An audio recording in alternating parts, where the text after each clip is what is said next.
Hello and welcome to the stream. Oh, that's low. Hello and welcome to the stream to number 48 of the Digital Homicides Streamcast. With me, as always, is Lothar and okay, my title should be right. I was kind of shocked and obvious. Okay, we're talking about stuff. Let me get Lothar in here. Give me a moment. Hi, Lothar.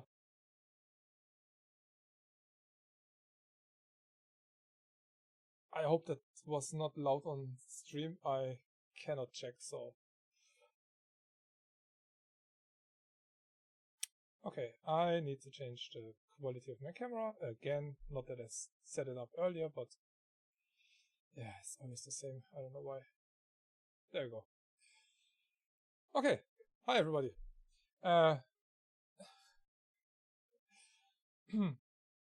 It's okay, you're a bit high up there.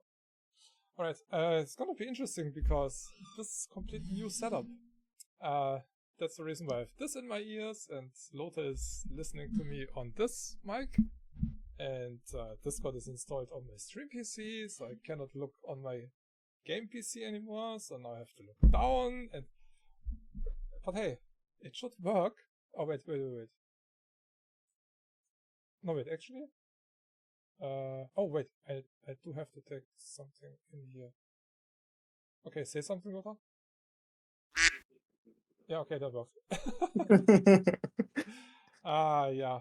Sorry, because I didn't have desktop audio active. Okay, now people can hear you. Good. Okay, so I basically was mute before that. kinda. Yeah, but new setup, you know. But Yeah. quality. But hey, you finally did it. Yeah, and no OBS on my game PC anymore, so I could actually turn off my game PC. This is my game PC at the moment. Yeah. So yeah, basically just streaming from this one PC. But when we do something, I still need it on my game PC. So you wanted to talk about something. Let's just address that shit right now to not go back to it in January of this year. Steam Award. Wait, let me. There you go. Yeah, alright.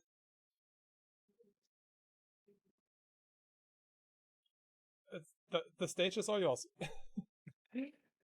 Yeah, what can I say?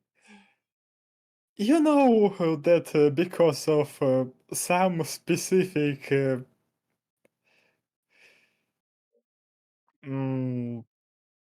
actions of a couple of countries, some game publishers decided to not publish their games in one or two countries. Yep. So, because of that, I'm not able to buy games from companies like Capcom, Konami, Bethesda, well, basically all of the Microsoft and so on. But last year, I could see games from Capcom, from Bethesda on the Steam Awards. Okay. But this year, instead of the full categories, I see cat categories.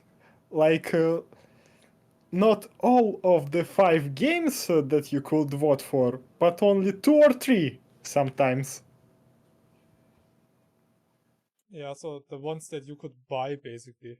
Yeah, but last year it was like, well, basically those games already in the store. Doesn't matter can you buy them or not. You can vote for them. Okay. And what mind boggling me is that I don't know full list of the games that's supposed to be in each category, mostly in each category. What is you mean you don't see the other Yeah, candidates I and don't stuff? see, let's say, some games that I don't know about. So for me, Game of the Years is between Baldur's Gate 3, Little Company, and FIFA 24. Yeah, okay. I don't know full list of games that's supposed to be on this on Game of the Year category. You're missing Hogwarts Legacy and Resident Evil 4. Mm, Where they can turn it on in the background. you know what? If I had to choose between Resident Evil 4 and Hogwarts Legacy, I would say, yeah, fine. At least there is couple of games that deserve to be in Game of the Year category, but definitely not FIFA 24. That like that on Steam. Yeah, I mean, No signal for some reason. yeah, the problem is I didn't set up this scene with my with my Browser. no, not with my browser, with my game PC. Oh. Different scene, but I should be able to fix that. Yeah, okay. So basically, FIFA 24 is dead on Steam. Little Company is. I guess it's fine, but I can't call it Game of the Year. It's basically one of those SCP type of games that got popular because of the YouTube. Yeah, pretty much. It's a bit like what was the other one?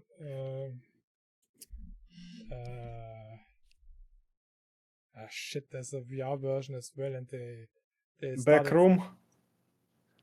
no something with PH. Phasmophobia. Phasmophobia, exactly. Yeah, it's a Oh bit yeah, like okay. that. Yeah, in a way. Yes, I know that if you're gonna check into details, it's going to be two different games, but basis of the game, it's basically the same game, just with a different skin. Kinda. Okay, I need some. I need to see if I can get some audio over here. So yeah, and the other game that I'm kinda skipping is Baldur's Gate 3. I uh, I have no comments about Baldur's Gate 3 besides they did they didn't do Baldur's Gate 3. They failed. They made what's the name? Original Sin 3. And when this game was in early access, a lot of people were talking that it's basically Original Sin 3. It's nowhere near to be Baldur's Gate 3. But when it was released for whole audience, let's say even those even for people who usually don't play CRPG, suddenly this game got like, ooh, 10 out of 10. Yeah, I don't know. I didn't play it, so Yeah, and the thing is, I played original Sin games. I played even some of Divinity games that not connected to original sins. Well, it's still one universe. Well, anyway, I played in Divinity. Original Sin 1 was innovative. Original Sin 2, it was already repetitive. because it was repeating the same tricks that was already made in original Sin 1. So when I saw exactly same stuff in Baldur's Gate 3, I was like, what's the point? I didn't play either, so I cannot really say. But I'm gonna restart my game PC because that's not working. And we just had a small celebration that everything working fine. Yeah, but my game PC wasn't really needed, so well, Yeah. normally it works. Oh yeah, that was a moment ago. Hi Hi, Omega, Omega. how are you doing?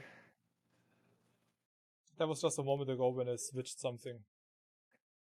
The problem is my cam runs through NVIDIA.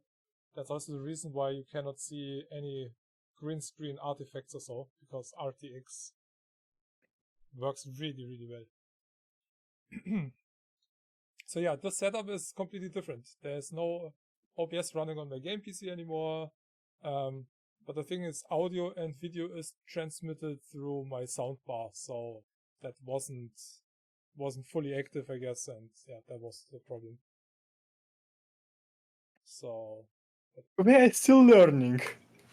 hey, but the idea that I had to get your camera in here worked right away. We have to admit that worked right away. We're still learning anyway. But it also worked because I basically went through all that stuff in my head while walking outside, being shopping and shit. So I already did all that before I did it, you know. So I knew the other idea was I had a backup plan, but I'm happy that the first plan worked right away.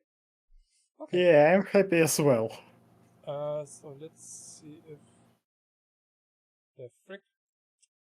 Shit. Oh no. Why? I mean, I know why.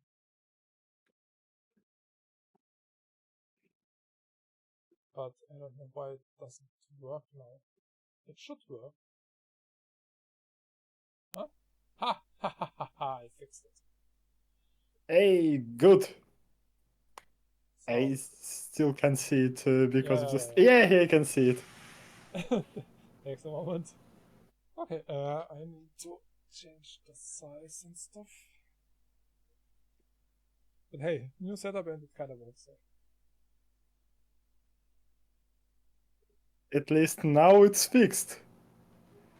Kinda-ish. Well, it's no longer in procrastination. Oh wait.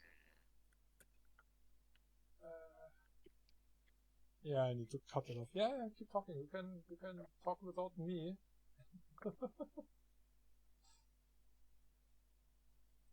Rent without me. But yeah, FIFA, really, wow. I was surprised because I definitely don't know anybody who plays that shit. And PlayStation did what? huh? What? Check the chat.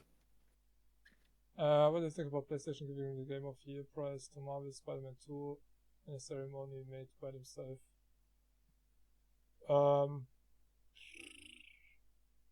To be honest, from reviews and all, it's not a bad game. So, but if that's the best game that they have on the PlayStation, it's kind of sad, isn't it? It's definitely not the best game, but it's the game that was made by one of the Sony studios. But, well, again, we can look at Steam Game of the Year, but. And say that this year was a bit strange.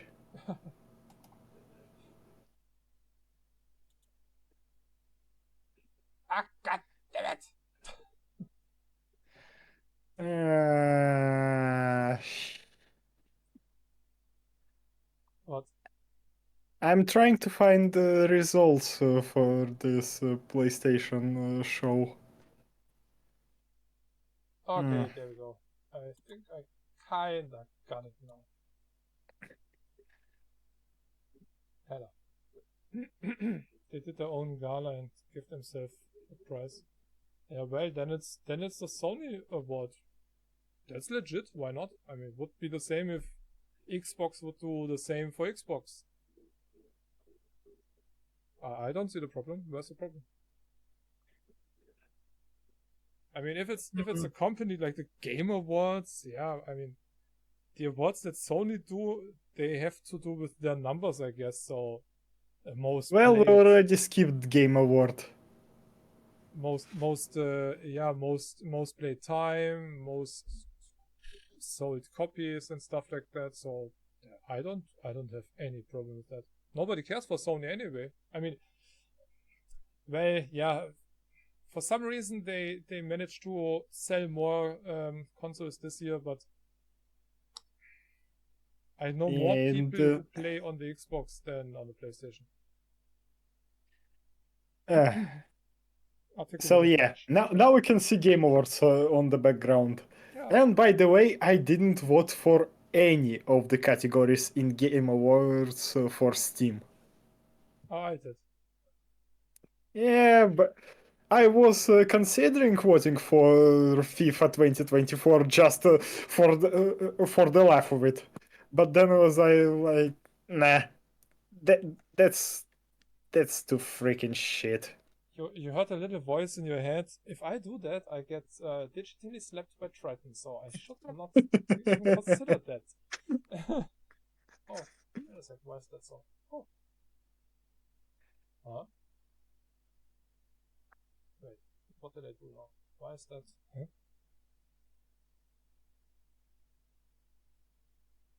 Wait a second, why is that?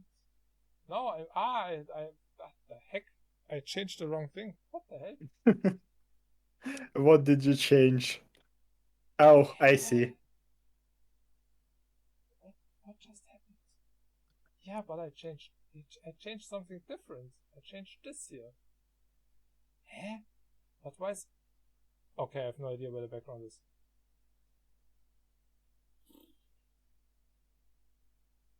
Oh no, we lost the background. I don't know why. I mean, no, wait. Background is here, and I went with that too far. There we go. That should fix it. Kinda, slightly. You can still talk without Uh, I don't know why. Okay, there's something in the background is missing. I don't know what that is, but something is missing at the bottom. That's the reason why I chose my freaking stupid taskbar and the other stuff floating in the air, but I cannot change it. It's a browser source. Good link, Omega. Okay, anyway, yeah, well, Game Awards, FIFA, seriously, I mean, if you want to really piss me off, that's how you do it. Putting a game like FIFA, a soccer game, in the Game Awards, having the audacity to put a soccer game as the game of the year. Why? FIFA can be good. But it's... I mean, I mean, in theory. Yeah, but... In theory, it can. But the thing is, I showed you SteamDB stats for this game. This game is practically dead on Steam. Yeah, the problem that I have with that is that you wouldn't put something like PGA Golf as a game of the year. You wouldn't put Need for Speed. The link is dead for me, Omega, sorry. As a game for the year, so it works. Region blocked. Aha. Game of the year results are in, and Insomniac Games.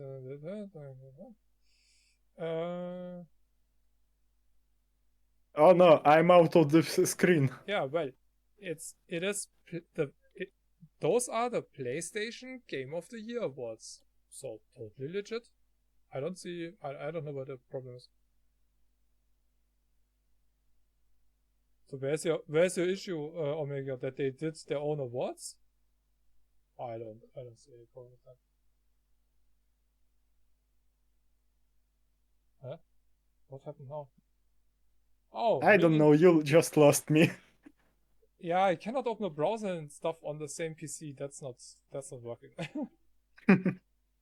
For some reason, I don't know. I mean, I'm still picking up the same stuff, and the browser is still open in the background.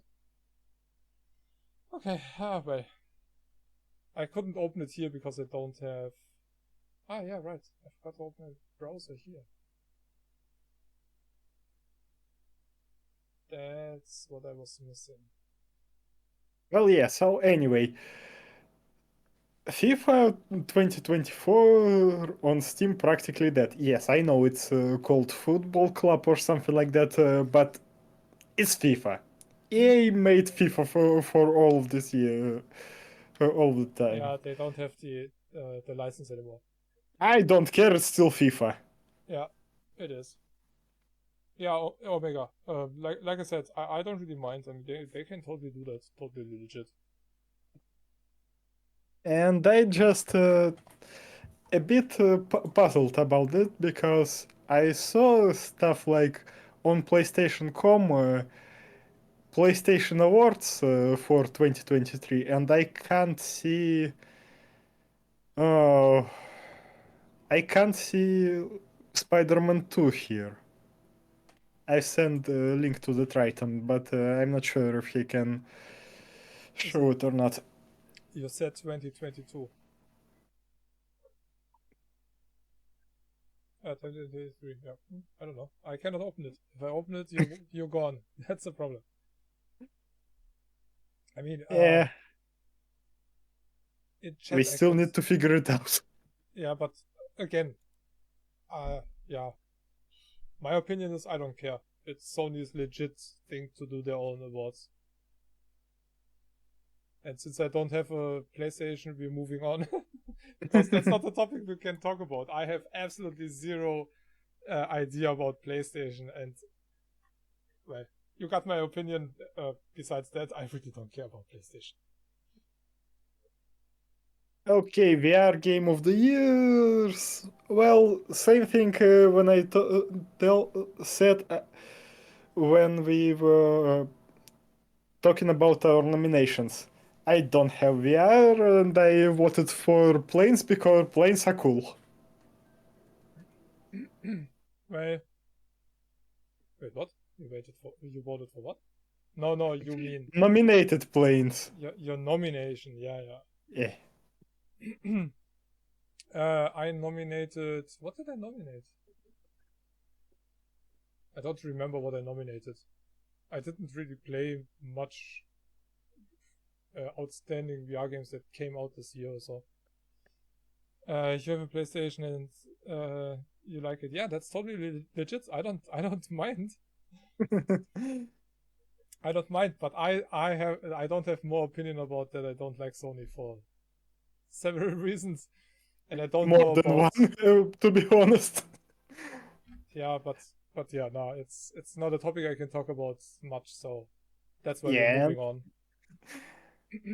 Same. Yeah, from those games, well,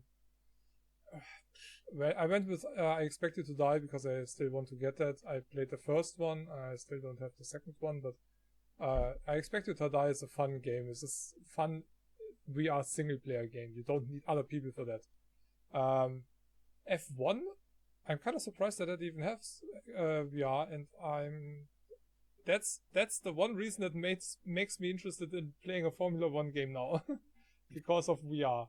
Because I can see EA on the screen, and for me it's basically the same deal as with FIFA. Why it's here?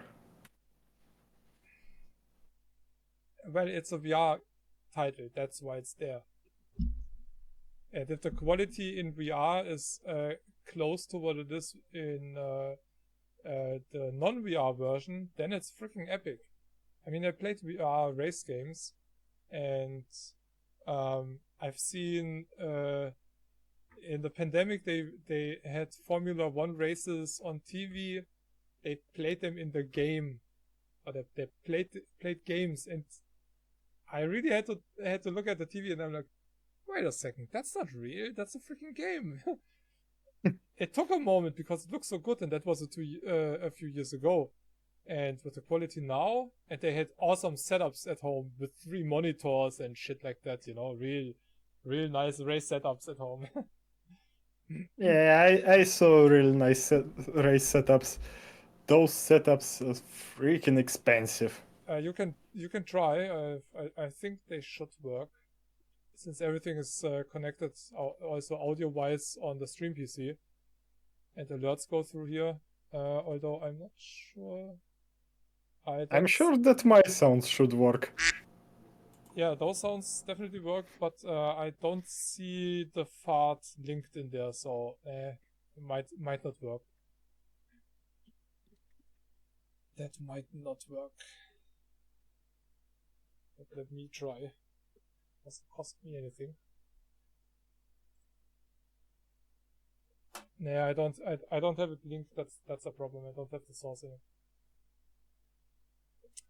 Not set up fully yet. So, but hey, I don't need a headset anymore. So, okay, yeah, that's the reason why I voted for that. Ghosts of Tabor, you need other people for it. Gorilla Tag looks funny, but you also need other people for that. Labyrinthine, I have no idea. So, I didn't know that I Expect You Today is have even second game. For me, seeing the game number 3 was like, okay. Well, yeah, I knew about I it. can't say that the first game wasn't fun. Yeah. First game was fun. I kinda liked see walkthrough of several people's. I streamed it. I streamed it back then.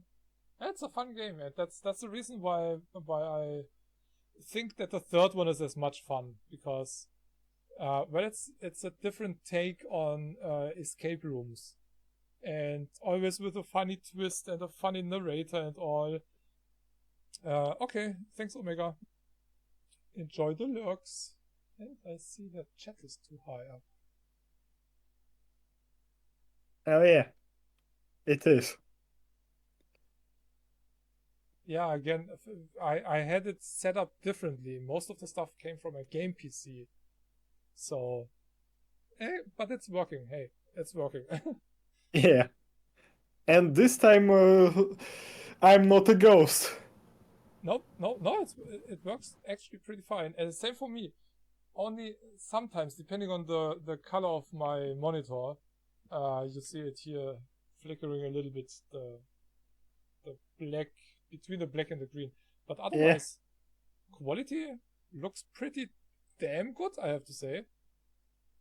We have no flickering from OBS and shit transferring to my PC.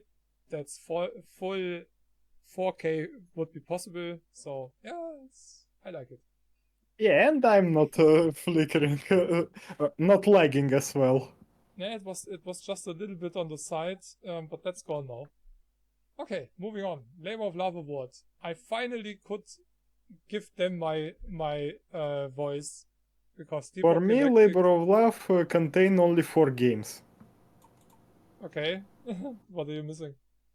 Red Dead 2. Red Dead 2? That's the abandoned game by the Rockstar. They just got some online shit not too long ago. Yeah, and it's bare minimum. They basically milking this game. This game had no fixes since who knows how long. Red Dead Online is practically dead. You know, the thing is, I would see a lot of games in here, but not many are in the list. Apex Legends, in my opinion, is an absolute niche game. It is played, but it is played... You have Rust in this list. Rust more niche game than Apex Legend. But Rust gets new content and changed a ton in the last 10 years, and it just got a 10-year anniversary. So when you played it 10 years ago, like I did, well, I did play it a few years ago, but now it's basically a 180-degree turned around different game than it was at the beginning. So that's okay. Dota 2 is in there because Valve updated it this year. So Dota 2 in this list because it's Steam and Dota is one of is the dominant game on Steam. well, it's the only game that Valve has besides Counter-Strike. So Team Fortress 2 still not forgotten. yeah, they also got some event and stuff not too long ago. But Apex Right now, Smithmas. I mean, Apex is played, yes, and it gets support for years, but really, then you can also put Quake Champions in there, or I don't know, Quake 3, or Apex for me doesn't make any sense in there. Well, people didn't nominate it. That's the thing. And it's the second time in a row when you can't nominate Terraria. No, Terraria, I think Terraria got that award. And once you got More that than award, once. yeah, once you got it, you never can get it again. I mean, kind of makes sense. Once you get that label of Love Award, it's like your lifetime achievement. You get it once. Yeah, only once. So yeah, I talked to somebody, and yeah, that's basically the reason, because they already got it. So because I asked and I was like, hey, why can I not nominate? Yeah, they got it a few years ago. Yeah, okay. And No Man's Sky also got it, I think, 2 or 3 years ago.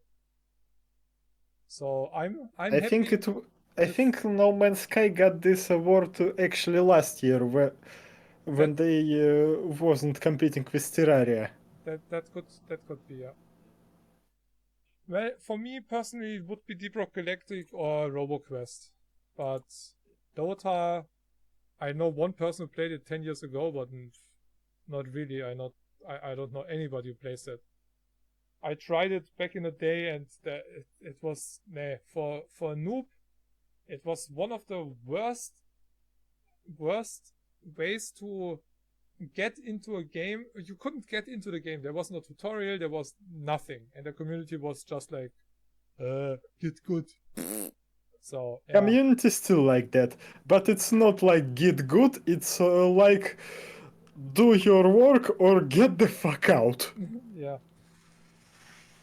Learn the shit before you come here and then try again or something. Yeah, I once thought about installing Dota 2. I got instruction how to play this game.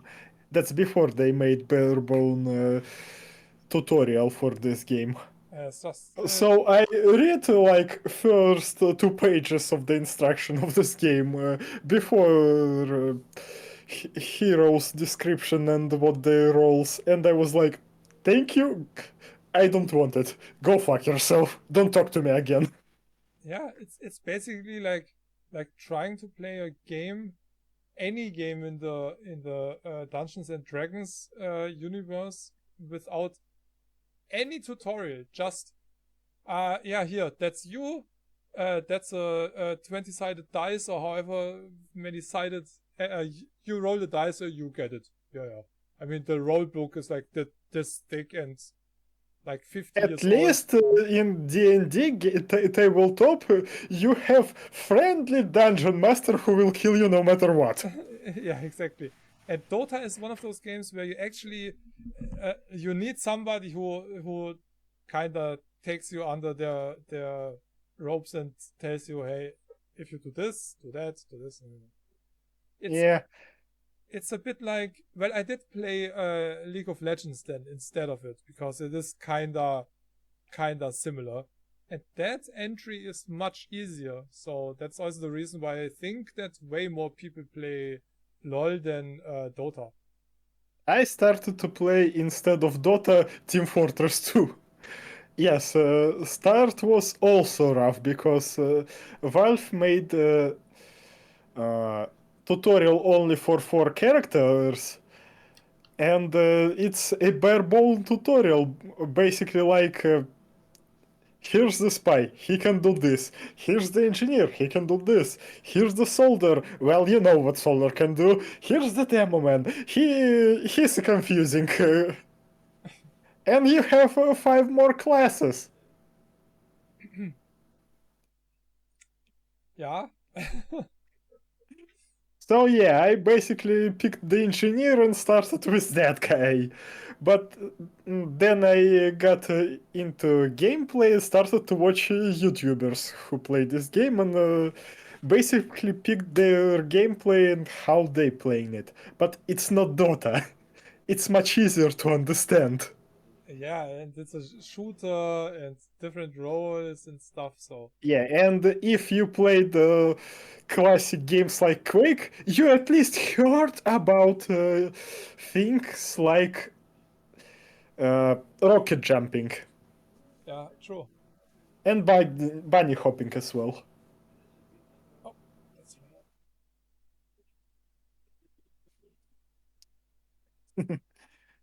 Stop touching the interface. right. Stop touching it! Excuse me! I'm setting up stuff. Okay, well, my vote went to Deep Rock Galactic and it better wins. Seriously. But I do have the feeling that Dota might win just because it's Valve. Dota already won it at least once.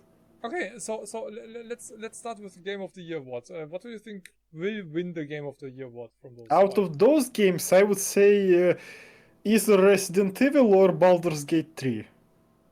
Yeah, Resident Evil has a huge following, so yeah, I think it might be either. I think that remake of Resident Evil 4 was completely unnecessary.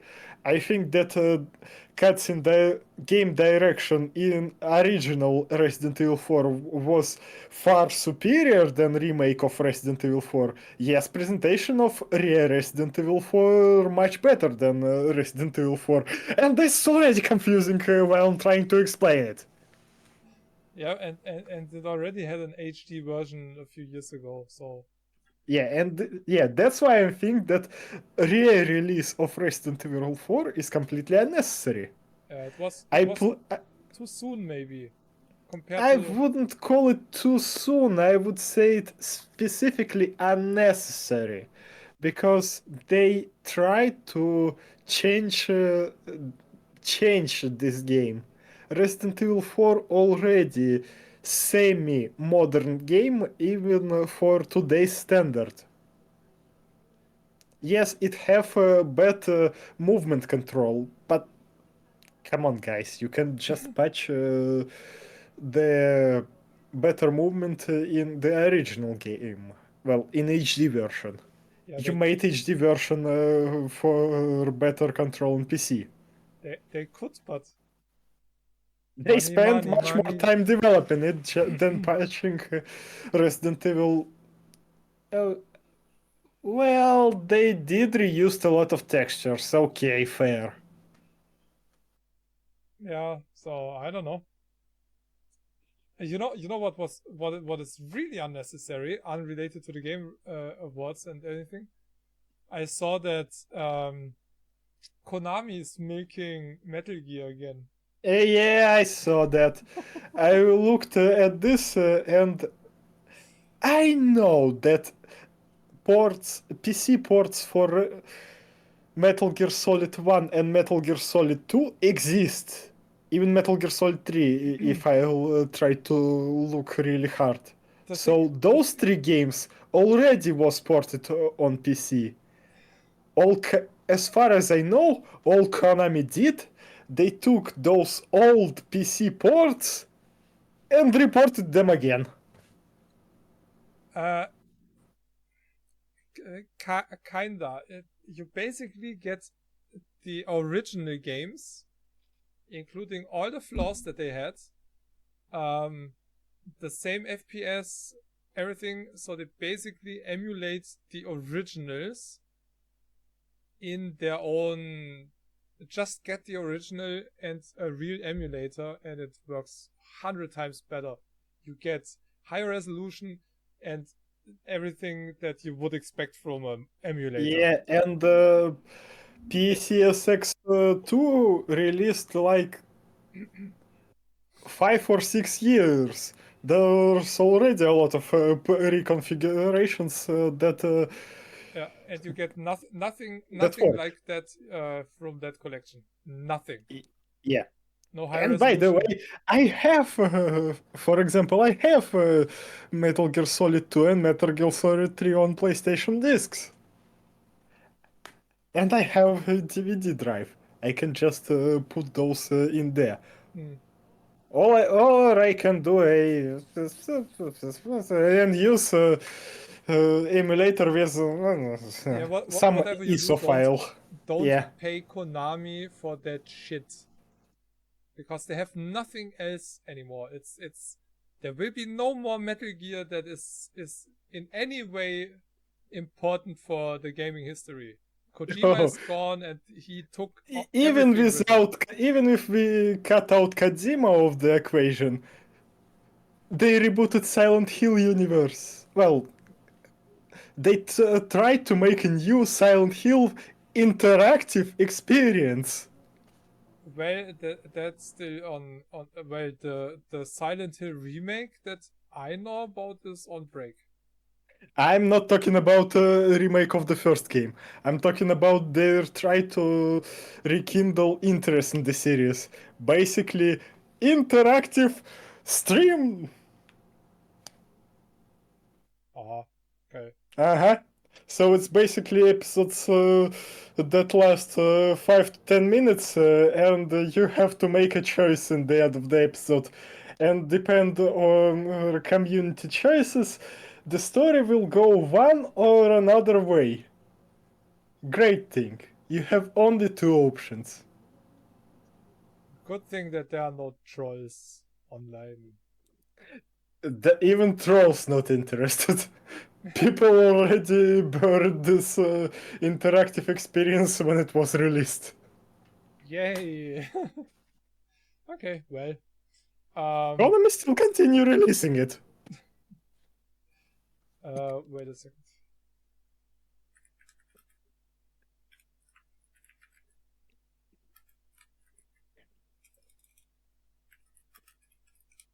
Alright. Mm-hmm. Okay. Yeah, So we stopped at Child of Love, and basically next is based on Steam Deck. yeah, wait. What do you think Labor of Love will win? You know, I'm not sure. I'm more than let's say that I have slight suspicions that Dota 2 already won Child of Love at least once or twice. I'm not sure about that. But out of that list, if I would go with player base alone, I would say Apex. In my opinion, guten Abend. In my opinion, if Dota wins, it's rigged. Because Valve did something for the game this year and they need to push it. But I think that actually Rust, with the 10-year anniversary and the 10-year anniversary update they just did a month ago or so. I still think that Apex might have a bigger player audience than Rust. I actually don't think so. I know nobody who plays Apex. I know people who play Rust. No, neither who play one or the other. Yeah, Apex is a pure, a competitive 3 against 3 game. So it's Battle Royale, and it was released when Battle Royale was still popular-ish. Apex isn't a battle royale. It is. You have 6 players. No, it's Battle Royale. It's Battle Royale in Titanfall.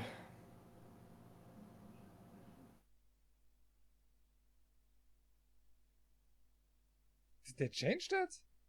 No, it was always like that. It was a squad based. It's still squad based. Unlike other battle royales, this battle royale can be played only in squads.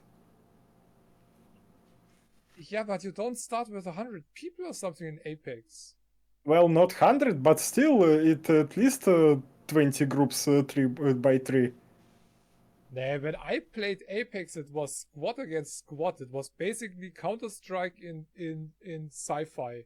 That was Apex when I started playing. When I played Apex back then, it was 3 against 3. That was it. There was When not it was 50 people battling against each other. The maps were way too small for 50 people. It's like a town area. How do you play Battle Royale there? Okay, that game makes absolutely no sense anymore to me. But it's basically like Warframe. What I played in the closed alpha and beta years ago is absolutely nothing that the game is now. Zero. You didn't follow this. You didn't hear about this game. This game from open beta was Battle Royale. Again, I played that, and this was what I played was never Battle Royale. It was never a map where you had 50 people drop in and get their stuff in. It was a squad. Yeah, you dropped in, you got your stuff, and you were fighting against each other. But that's been years. It's years at this point. So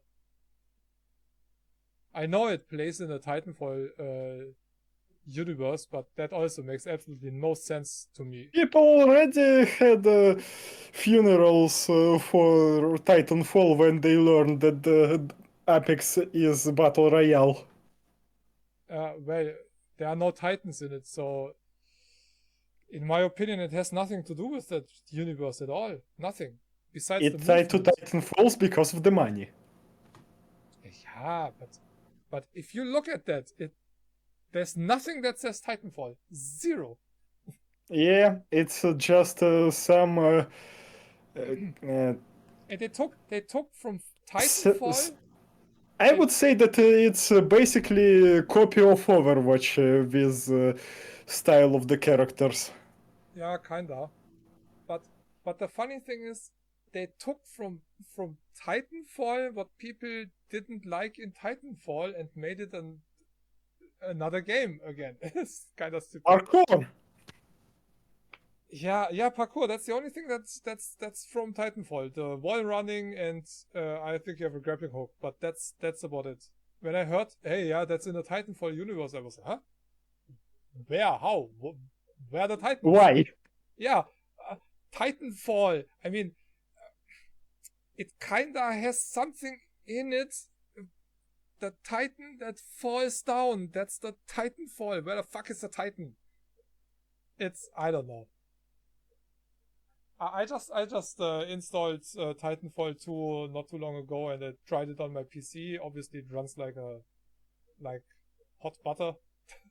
So I'm gonna play that again. It's really fun, and I want to have another story game in the Titanfall universe. Yeah, too bad Respawn now completely locked with Apex Legend. I don't know. But anyway, Titanfall 2, one of the best story-related games of the last 10 years. It's in my top 5 of the best games. So, yeah, Apex, I don't know. It's... yeah, it's a competitive game. More people watch the matches than play, I guess. I don't know. Anyway. It's not as competitive as, what's the name? PlayerUnknown. Well, it is competitive. I'm saying that it's less competitive. I'm not saying that it's not competitive. I'm not sure what is more played when it comes to money in tourneys.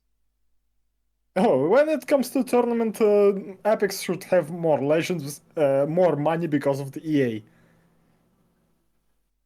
So, I think the time of PUBG is kinda over.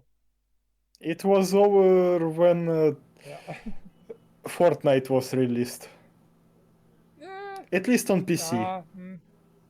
Yeah, it was kinda over, I think, or mostly over when they doxed people who enter the giveaway. It released all their names and emails and shit. Oh yeah, here. Thanks for joining the giveaway. What? I completely forgot about that. Yeah, see? No, I don't. Yeah, they almost doxed all of it. I mean, they did censor a few letters, but come on, I mean, hilarious. Well, I hope Yeah, it's gonna be Deep Rock Galactic, but I think it might be Rust. yeah, I'm still going to battle on Apex, and again, I didn't vote for any of those games. Mm. For me, in this category exist only two games: Brotato and Outlast Trials. I mean, I know about the technical basis of the Steam Deck. We did a streamcast about it. Yeah. And the only game that there are two games that I personally think will run really good on it, and that's Brotato and Dredge, because they're low poly or 2D art. That's okay for that device, but Outlast Trials, Hogwarts Legacy, a monster for most mid-range PCs. Yeah, I can say that. My PC in high mid range and Hogwarts Legacy, unpatched Hogwarts Legacy, no, 103 Hogwarts Legacy, was taking a beating at my graphics card. Yeah, and then you want to play a game like that, toned down, so you can play it on a Stream Deck. Why would you do that? I mean, you basically buy an absolutely new game with I'm not sure if that's Unreal 4 or 5. I think it was 4, but really uh really to the max. Anyway, it's really hard on a regular PC, and it can look really good if you have the hardware. But don't tell me that game looks good on a Stream Deck. That's impossible. You cannot run that game on anything else than low to mid. I don't believe it, that you can. Unreal 4. Unreal 4, yeah. So And yeah, it's actually really beefed. And what developers did, and I'm completely against that idea, they took a hit on the graphics quality, but they beefed up the visual effects. Spells looks great, but everything around looks a bit worse. yeah, well, I mean, the Unreal 4 engine is kind of outdated now, but yeah, it's still, in that game it still looks good, but it is also one of the last AAA titles with Unreal 4, I think. But Wait yeah, till we see Witcher 4. yeah, I don't care for that game at all. I don't care for any of the games with a 4 in it that might come out. BioShock 4, I don't care. They can Wait, keep it. Bioshock 4? Well, eventually they will make one. Uh, ev- There's a yeah, movie. okay. When you have in when you go in eventually category, it sounds completely different. Well, I mean, there's a movie or a TV show made for BioShock, so that's the thing. So BioShock, It's still in production? as far as I know, yes. And Oh, come on. That's too um, long. people can still not play BioShock on Steam because of the launcher, and they released it a year ago, and nobody cares. So Yeah. they, I hope they make BioShock 4, and I hope it becomes a huge financial disaster for them, because 99.9% of every BioShock user hates BioShock now. Nobody wants to have anything to do with another BioShock game. They would like to play the games they paid for, so they're definitely not looking forward to a new one. So BioShock 4, I don't care. Borderlands 3, if Borderlands 4, if that is ever made, I don't freaking care. I'm actually surprised that you even had any hopes for this game after pre-sequel. What do you mean? Borderlands? Yeah, Borderlands 3. Well, pre-sequel is completely from a different team. So yeah, I kinda had hope for Borderlands 3. But it's just I don't like it. So should they ever release a fourth? I don't care. I only have the Tiny Tina RPG game because I don't know, it was in a bundle or something like that. Otherwise I wouldn't have gotten that. I will give that a shot because it's different and I like the RPG DLC in the second one. But besides that, Borderlands, I don't think that I will continue or finish the third one. I don't have any motivation for that. And what other game was with the 4? Yeah, and Witcher 4. Who cares for Witcher 4? I mean, Geralt will not be in it. It's not the main character. That's already clear. So, are you gonna play Ciri or who are we gonna play? Who cares? Even Ciri not as significant of a character as Geralt. Yeah, Yes, Ciri inside of the story is really significant character, but she's not a Witcher. She's not a mutant. And Geralt, one of the last mutants. yeah, but she is bloodline, so that's the only. No, she's not in Witcher's bloodline. She's in bloodline that comes from elven kings. Calling game Witcher and making Ciri the main character is basically have no sense. It can be called Witcher Stories. That how. But Witcher totally associated only with Geralt. Yeah, exactly. Geralt is the main character of the books. Geralt is the main character of normal TV series, Polish TV series, not Netflix one. Mm. And he is the main character of 3 games. Yeah, exactly. Geralt is the Witcher. He's not some Witcher, he's the Witcher. Yeah, exactly. So where's the point in making another game where he cannot be part and is not part? So yeah, like you said, if then they have to do a subtitle like a game in the Witcher universe or something. Yeah, they basically made it. They already made a sub-series called Witcher Stories. They released only one game in the series. Really? Yes, Thornbreakers. Oh, was that an adventure kind of game? I still didn't play it. I have it, but I still didn't play it. Yeah. Nah, but since CD Projekt did what they did with Cyberprank, and I'm still pissed about it. And what pisses me off so much, I sometimes talk to friends or other people, and they had no bug at all in the game. They don't understand why I hate the game, and I can understand them. But for me,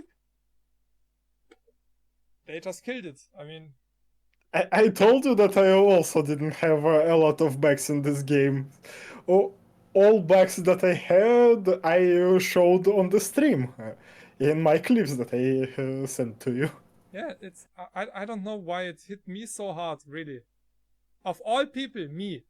I mean, it's kinda yeah. If you know me and my luck with finding bugs and glitches and stuff, it was kinda it just had to be like that. But I really want to like the game, and I see all of the people enjoying the game and oh, such a great game and blah blah. And I'm just like, yeah, I played over 250 hours and over 100 hours was reloading and doing shit because the game fucked me over. So, and it still pisses me off that that until today they don't have a reflection of your main character, and that doesn't make any fucking sense to me. Yes, and they did fancy RTX. Yeah, pretty much every game that I play has a reflection of yourself. Even without ray tracing, you see, oh yeah, there's a silhouette in here. I played a game, 10 I can check it out later. It's a Japanese, well, not high quality game. It's, I think, a Unity game or so.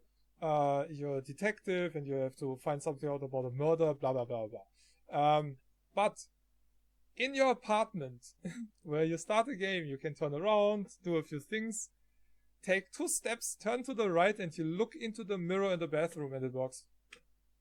It works. I mean, it's not 100% accurate, but it's still mirrors have a reflection. we had a mirror in Duke 3D. It wasn't realistic. Nobody cared, but it is a mirror.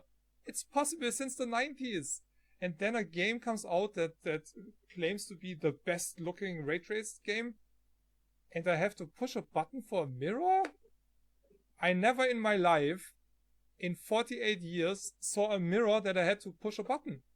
Nowhere. If I have a mirror, if I look into my phone, oh look, that's me. I'm reflecting myself. Huh. Yeah, and you push the button to not reflect in it. Yeah. It makes no fucking sense. So if anybody says, I hate when people say, oh, Cyberpunk is the best ray tracing game. No, it's not. It's fucking not. If you want to have a good looking ray tracing game that also has awesome performance, Ghostwire Tokyo, 90 FPS and more with maximum ray tracing. That just blows Cyberpunk anywhere out of here. Ghost Runner. We're not talking about gameplay of Ghostwire, we're talking about presentations and looks. Yeah, I mean, I still have to play it, so. Ghost Runner.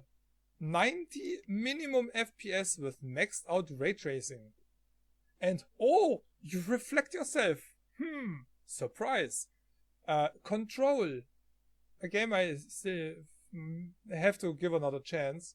The first thing that you see, you walk a few meters after the game started. There's some kind of a reception with different glasses and different surfaces. Even floor is a reflecting surface in Control. You reflect on the floor. You reflect on that not straight glass, but that weird glass you have in receptions with the wire going through, and it's perfect. And I was walking and I was like, oh, that's awesome ray tracing. I love it. The first minute, I was impressed by the ray tracing. Then you walk around the walls, there are wooden walls that reflect you and all that kind of stuff. Ray tracing and Control is absolutely nice. Also the color and everything. Or even in Avatar. Avatar doesn't have ray tracing. The lighting in it looks insanely good. Wait, and Avatar don't have ray tracing? No, it doesn't have ray tracing. That's strange, because at the start of the development, they said that this game going to have only a ray tracing. Maybe it's the Snowdrop internal ray tracing that's software based, but there's no RTX. Might be internal. I don't know about that. The reflections in water are absolutely awesome, and reflections when you're inside a building, for example, and you have something on the wall, it reflects kinda what's behind you. Not 100% perfect, but when you turn around, it looks like, or you see what you would expect from the reflection. In Starfield, for example, or Cyberpunk, you see a reflection, and the reflection 100% is something else. Seriously. If you go into an elevator in Cyberpunk, first it might reflect the weapon that you're holding, yeah, and it reflects what's behind you. Yeah, then you turn around and you're like, wait a second, that's not even close to what's mirrored. So for some points they have ray tracing active, and for some other stuff they actually actively deactivated stuff for ray tracing. So the ray tracing they have in Cyberpunk is not even 100% ray tracing. And it works really well until you activate that, I don't know, that new ray tracing they integrated a few months ago. I can play Cyberpunk maxed out with minimum 60 plus FPS. When I activate that function, 40% of the frames are just poof, gone. Great job. And it doesn't look better. It looks basically the same. I did the benchmark that's included, and it starts in a bar scene, and the camera pans around a little bit. I have 60 plus FPS with maxed out settings. The moment I activate that new version, 34 to 38 FPS in that first area. Insane. Makes no sense. Okay, anyway, from the games for the Steam Deck, I don't know. I know that Brotato is supposed to be a really good game. A friend of mine is addicted to that.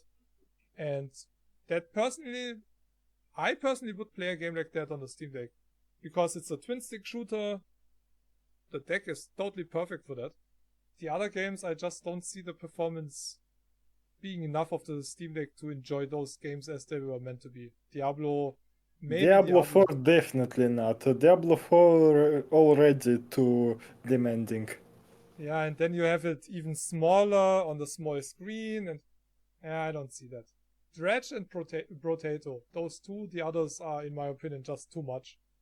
Dredge is locked for me, so I don't even know what this game is. Oh, okay. Yeah, Dredge is it was also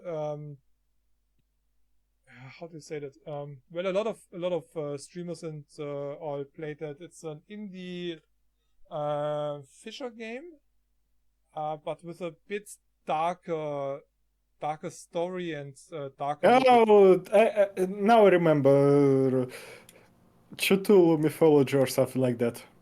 Yeah, so it's not your happy, oh, let's go fishing. Woo-hoo-hoo. No, it's more like so yeah, okay, I remember this game. That's that. Okay. All right, moving on. Better with Friends. Well, Party Animals. I have all 5 games in this category. Oh, really? Congratulations. Yeah. Thanks. When I saw Party Animals, oh my god, that's one of the funniest and cutest trailers I've seen for a long time. It's just awesome. Every character looks fucking awesome in this game. I want to have that game. Don't know. When it comes to Better with Friends, I would say Dark Tide. Because it's the only way to play it. Yes, you can play it with randoms, but without friends, yeah, it's basically no. Yeah, I mean it's like Vermintide. It's hard. Yeah, it's basically Vermintide, but in 40k universe. Vermintide is just Warhammer, right? Vermintide is Warhammer Fantasy Battle, specifically Warhammer End of Times.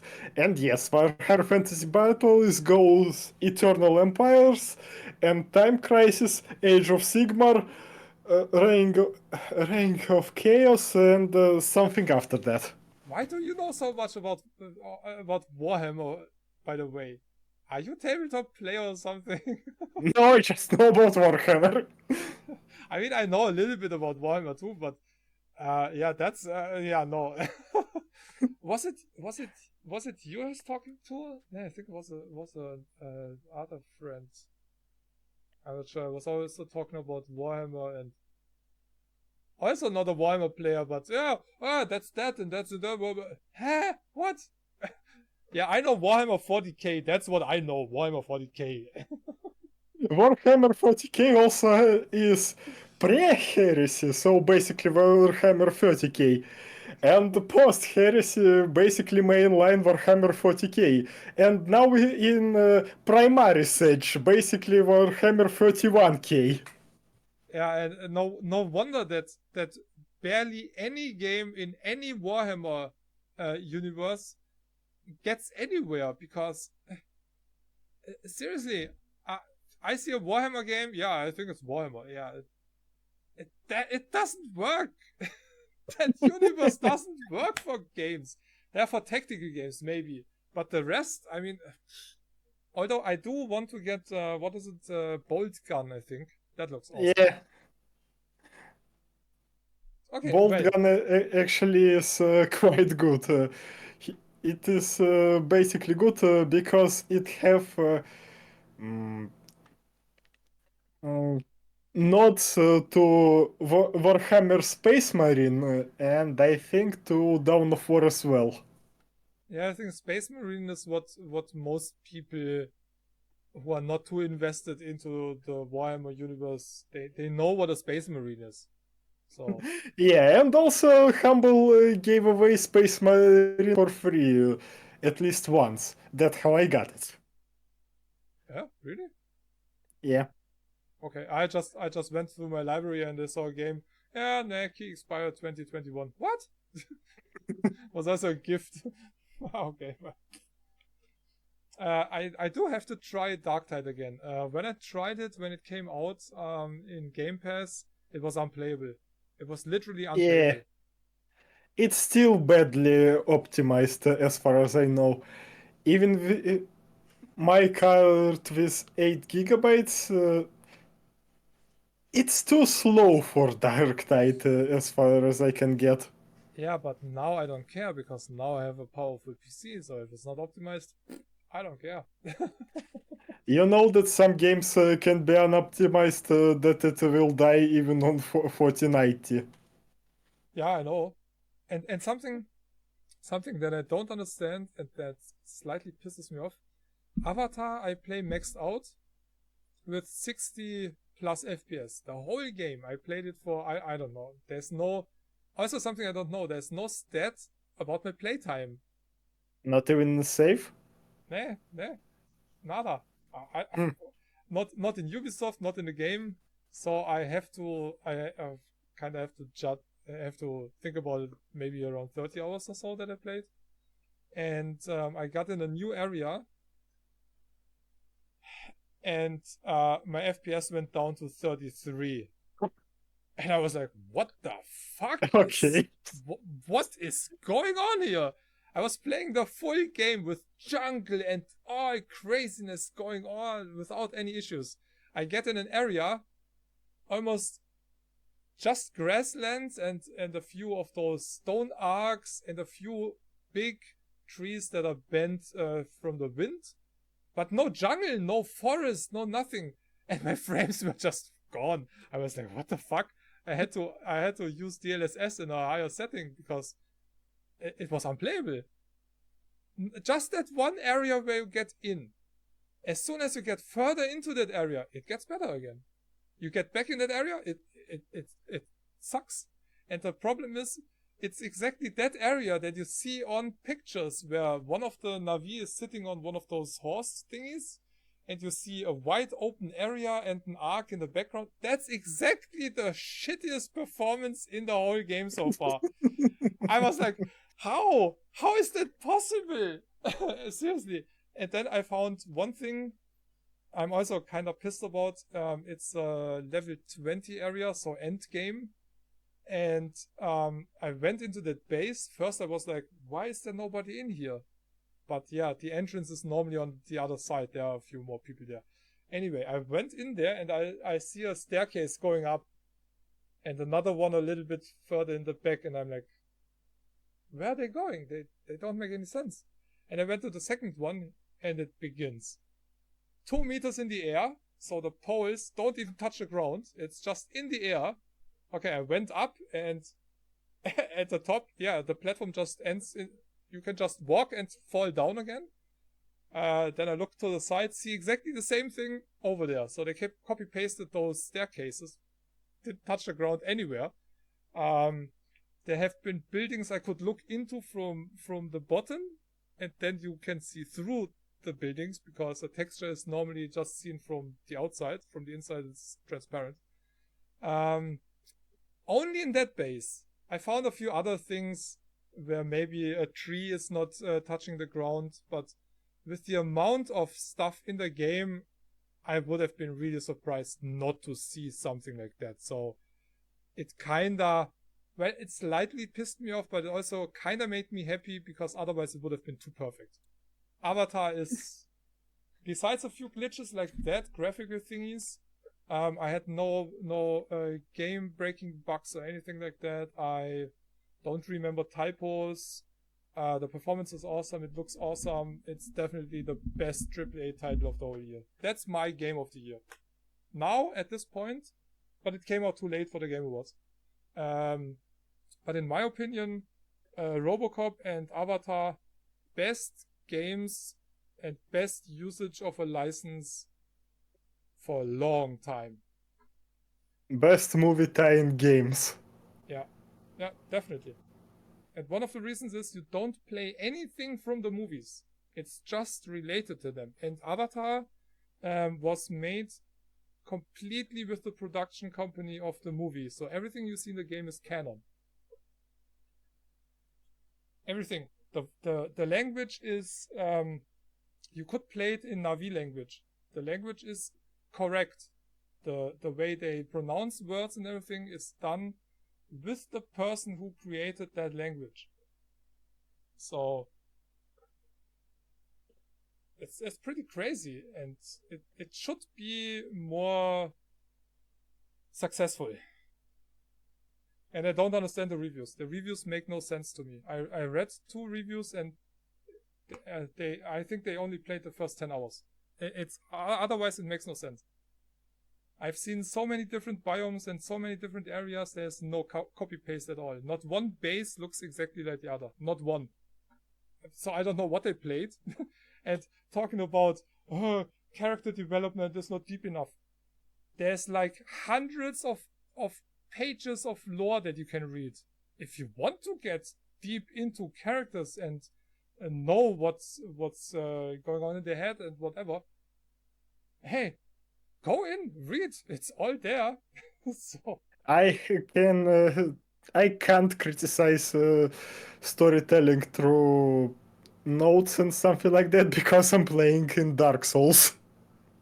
yeah, yeah, but I don't get it. So it's you don't have where you do have a few things that you know from Ubisoft games, but you don't have like 100 feathers to collect to get one item or so. You don't have those bullshit filler things that you need to collect to get something. Yes, you can inspect and learn about I think 70 plants and 50 animals, but that's just for an achievement. It's not. It doesn't affect the gameplay really. And if you go for collectibles, or if you fly up on a mountain, you kinda expect to find something there. Yes, you find something there in most of the cases, and oftentimes it's either a bit higher quality crafting material, or for example something for your Ikran, your flying dragon, like armor and just cosmetics that you can find. But it's not gameplay changing at all. You don't have to go there, but if you go there and you explore, you do get something for it. But it's not like you open a map and you have like 100 icons all over the place. Not at all. Barely any icons, to be honest. Just stuff that you really have to do. Like there are totems that you can go to that tell you a little bit more about the spiritual background of your own Na'vi race, because you're the last survivor basically of that one. No, not race, but clan. Yeah, of the clan, exactly, clan.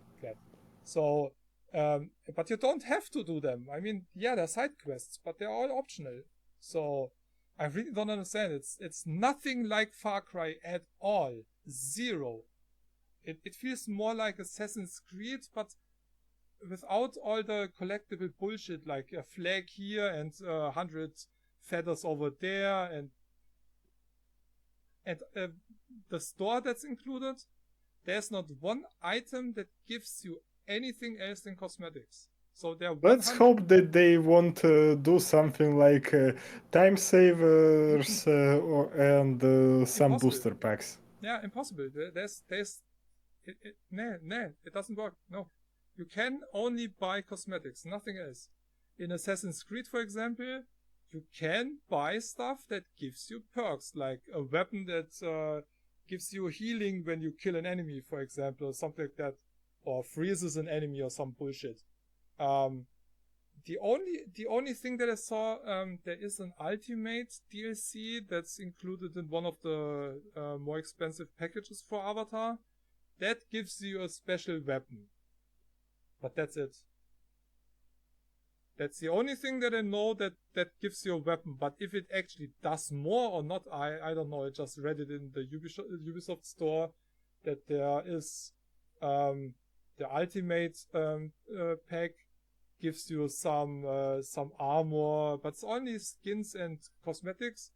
And it said it gives you a special weapon, but that's about it. So that's the first game that I remember where you might have microtransactions really just for cosmetics. Assassin's Creed, you always have game-changing stuff in it as well. But here, and you even get, I think in your second or third main quest from the main storyline, you get 300 coins that you can use in the store. So if you want to buy a special armor or whatever, you actually can buy one piece, but absolutely not needed. I'm kinda annoyed about the $40 for the season pass, because the season pass only has basically two add-ons. But they're still working on, so one comes in summer and the other DLC comes next fall. So it's not content that's missing, it's content that's getting added. So I'm kinda thinking about eventually getting the season pass since I got the game for free. Alright. Anyway, back to Steam for now. Sons of the Forest, I really want to get that, and I think that's, well, the forest is also more fun with other people. Well, first you build. You know what I forgot? Huh? I forgot that Atomic Heart was released in this year. Yeah. Yeah, it was. Okay, I know what to talk about as well. Yeah, January, February or so. So yeah, Sons of the Forest. It was a bit silent the last few months. Sunken Land, I was kind of looking.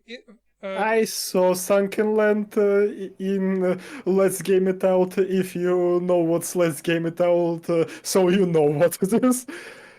Well, the developer So yeah, does have some bad backgrounds. I'm not impressed with Sunken World. It looks like a shovelware. High quality shovelware, but still shovelware.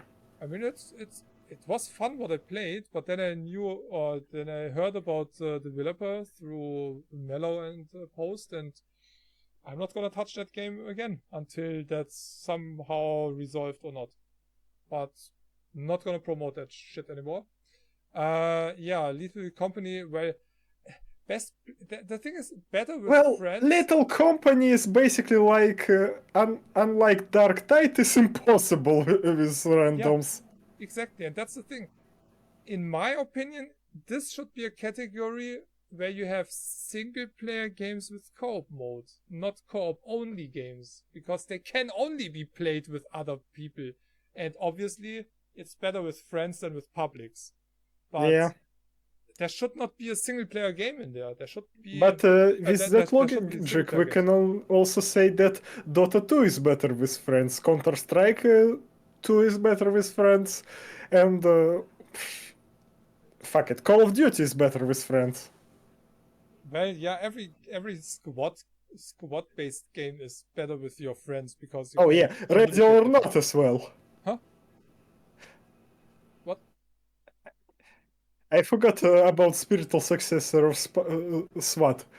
With that, we can also say that Ready or Not is better with friends. I wouldn't call that the successor of SWAT.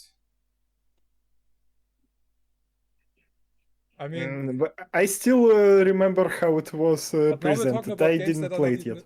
Now we're talking about games that are also not in the list Yeah. and unrelated. But yeah, in this, I don't know who's gonna win. But there should be games that you can also play alone, but they should be easier with friends. So I would say that a little company would win. Like I guess, I'm 80% sure that little company would win. yeah, I think so too, because that was so much played over the last few months, and so many partners played that. I've seen a few really fun videos, so I would like to get it, but then you also need a handful of people who have it. But it's so funny. I saw a video, three girls playing that game together, and I know not all of them, but some, and one is the community manager from Devolver, and they did so stupid shit. And one was in a room, and the closer you are, the louder you hear the people. So it's Oh yeah, proximity chat. proximity chat, Yeah, exactly. yeah. And you could just hear so, should I do that? Should I not do that? Oh yeah, let's do that. Oh no, what's that? And then they found a monster or something, and you see one running through the door frame, and the other one just looking out, and one in the direction over there, comes back, no! And you just hear two women scream and walk in front of the door frame while the other one is almost pissing herself. That was hilarious. And that's funny when you have games like that with a handful of friends. I mean, even something like Broforce. I played Broforce with Omega not too long ago. We were having so much fun. No stream or anything, just him and me. And oh my god, we almost pissed ourselves. We finished the game already together, but still, it's so much fun to exhibit stuff. So that's why I want to get party enemies. It's a bit like Gang Wars. Yeah, okay, fair enough. All right, but yeah, I think Lethal Company in this list, Lethal Company. Yeah. Okay, outstanding visual style award. Give me a sec. I need to scroll down again. Oh, yeah, okay. I don't have one game in here. Which one? In the middle one. That's missing? Really? That's why I wanted to talk about it. I forgot that this game is region locked because of fucking Microsoft. Russia. Oh yeah, exclusive distributing right with store that nobody want to hear about. And most people already forgot about this fucking store.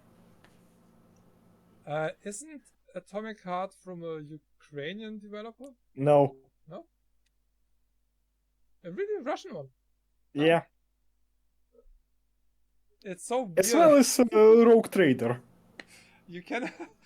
How stupid is that? You cannot even. I mean, it's from your freaking country. Why can you? I don't know.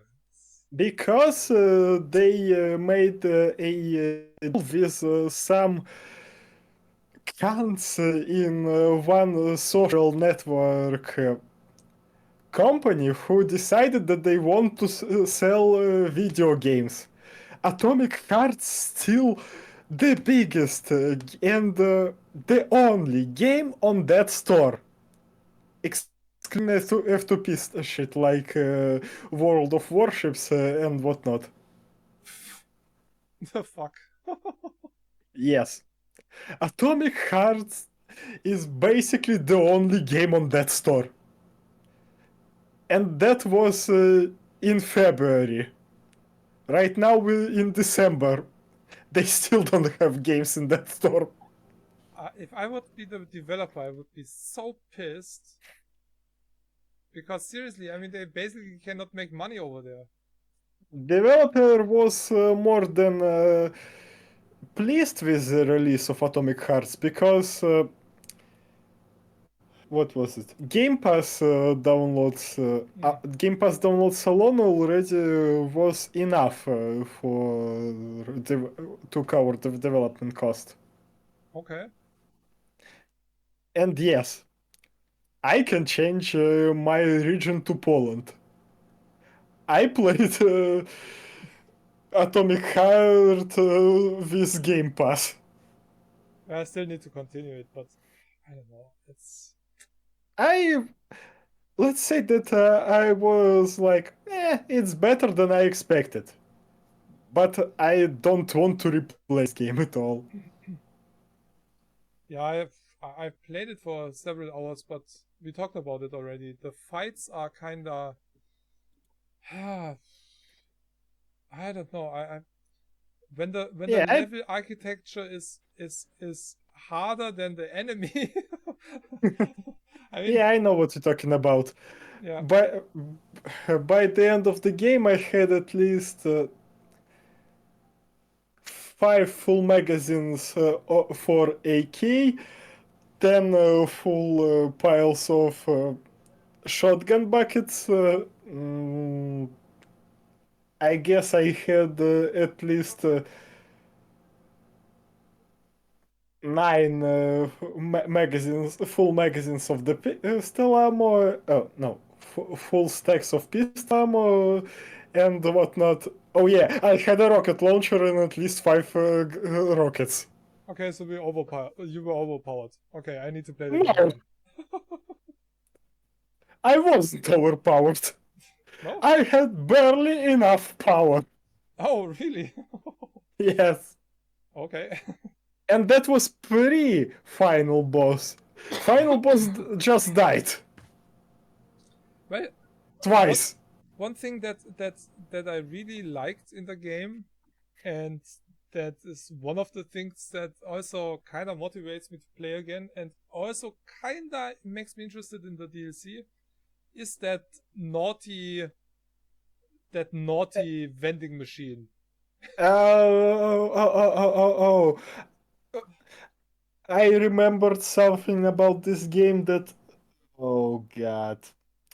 So, did you know that there was a novel released tied to Atomic Heart? Novel was released at least 2 or 3 months after the release of the game. Mm-hmm. Okay. That novel was written by either English or American author.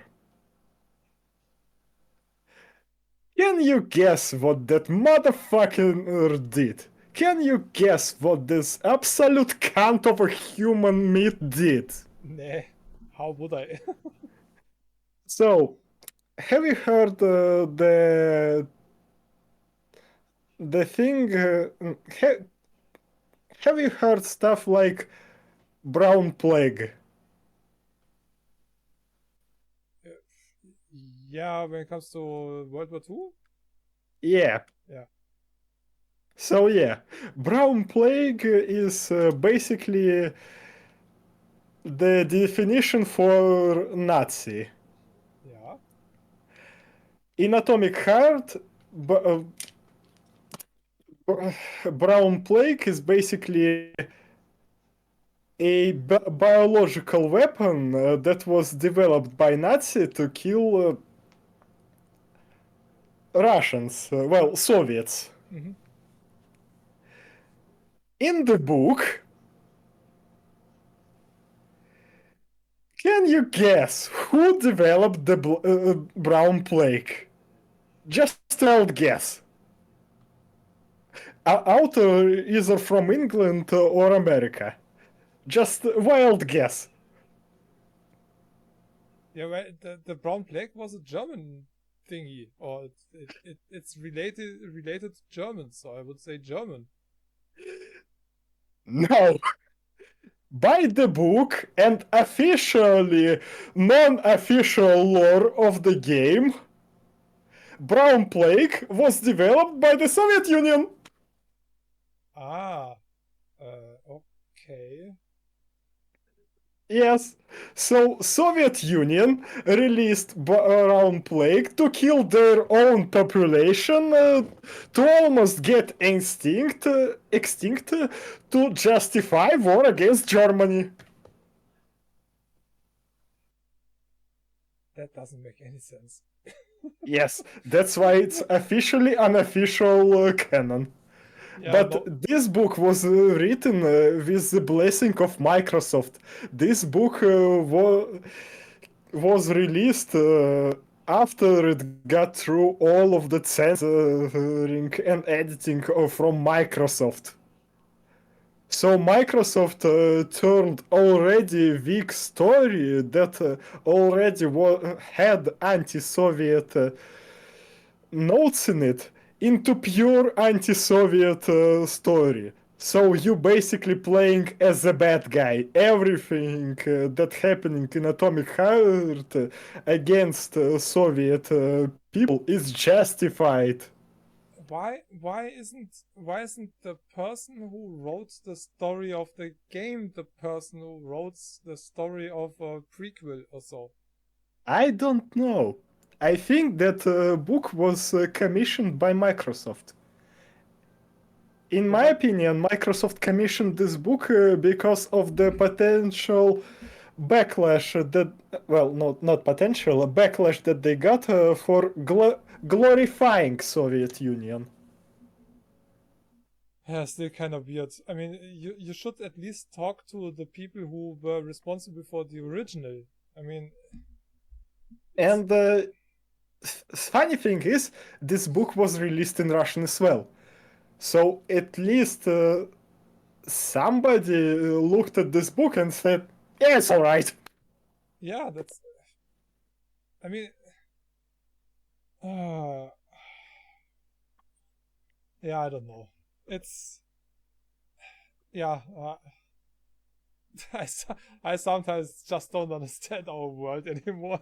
It's, Yeah, it's like, because of existence of that book, I'm not interested in DLC at all. yeah, okay, yeah, kind of makes sense. But the DLC is, well, I don't know if it's a prequel or sequel. I Well, think it's in game. well, it resolves around the story and the backstory of that naughty vending machine or something. Yeah, maybe. I Well, I just it's supposed to be a additional area to visit while you're already in the game. okay.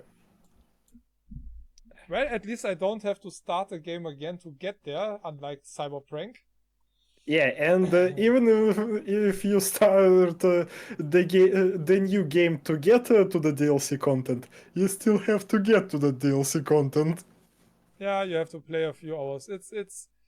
I mean, I kinda get it, but after that long time, a DLC that is integrated into the main game, it doesn't make any fucking sense. Most people are done with the game for years already. So Oh shit. if you buy it now, yeah, I know somebody who just bought it now. Yeah, now it makes sense to buy it, Yeah, but a bit. One more thing. Atomic Heart still have two DLC in development. okay, yeah, why not?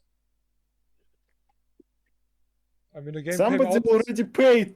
Somebody already paid for these DLCs, and we don't. Oh, three DLC in development, and we don't know if those DLC will be released at all. I don't see why not. I mean, people wanted to have the game because they thought it was just a graphical demo, and then it was a game, and then they got it. And most reviews that I know are not bad, so I don't see a problem with that when they release DLC or two DLCs this year. Sure, why not? I mean, it's better than releasing a game and 3 years later releasing a DLC that's tied into the game, so you have to restart the game again. Okay, fair. So that's totally fine. I mean, then you can still say, like, if you played the game like I played it when it came out, you can say, hey, cool, new content for a game I enjoyed. Yeah, sure, okay, I'm gonna play it again.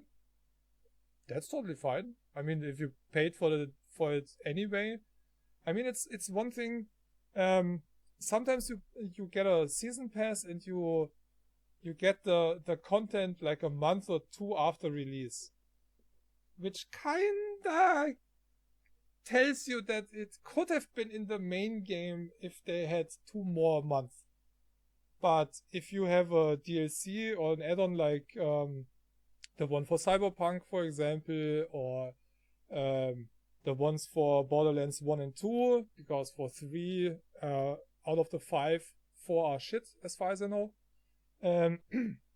If you get new stuff, that's totally okay. If you have to wait for half a year or a year, and you get new stuff and new areas and everything, that's totally fine. I don't mind about that. If it's new content and it's not cut out like those 2 DLCs, the director cut and the designer DLC or what from Borderlands, which are obviously 100% cut out of the game to sell, then I have no problem with that. I'm not the biggest fan of DLCs, but if a DLC gives you like half of the time you had with the main game, that used to be a thing in the past. Like, I don't know, if you bought Anno or the Settlers or so, like a year later you could buy an add-on, but you needed the main game for it. But yeah, you got like half of the content that you already had in the main game, but you didn't pay full price. So you paid half of the full game basically, but got more of the full game, and yeah, that's fine. But now the DLC is sometimes, I mean, you pay $15 or so for a DLC if you didn't buy the season pass, and you get like 2 hours out of it. Or 2 hours out of it, best. Sometimes it can be just a character and additional paint set. Yeah, exactly. Or you pay full price, 70 euros for a game, and you get 2 to 5 hours campaign. Modern Warfare 3, I shit you not, has, if you rush through the campaign, you can finish it in 2 hours. 70 euro game. If you don't buy Call of Duty for the multiplayer, you're fucked. You're so fucked with this one. It's insane. People are saying that basically Bobby Kotick rushed this game because his contract not extended. He's going to be out. Yeah, I know. Finally, that was made sure 2 years ago that he's gonna be removed. So yeah, Modern Warfare 3 is basically the add-on for Modern Warfare 2 sold as full price. That's basically it. Because they decided to... It's not even a full price. It's 70 price, so it's... Yeah, well, that's the new full price for AAA titles. Yeah, fuck them. It's still 60. Everybody who taking 70 is just a greedy fuck. Yeah, but that's sadly the future of AAA game prices. They will be 70. I will never ever in my life pay $70 for a fucking digital product without a package. I never paid 60. If I get That's why I'm not buying game from Microsoft Store. Back in the day, and that's not too long ago, a few years ago, you could buy the Guild War 2 collector's edition with a statue that's right here. The statue alone is worth a lot now. And you paid, I think, 80 euros or so. You got the game, you got an art book, you got a statue that's like this big, and a package. I'm totally fine with that because you get a value for that.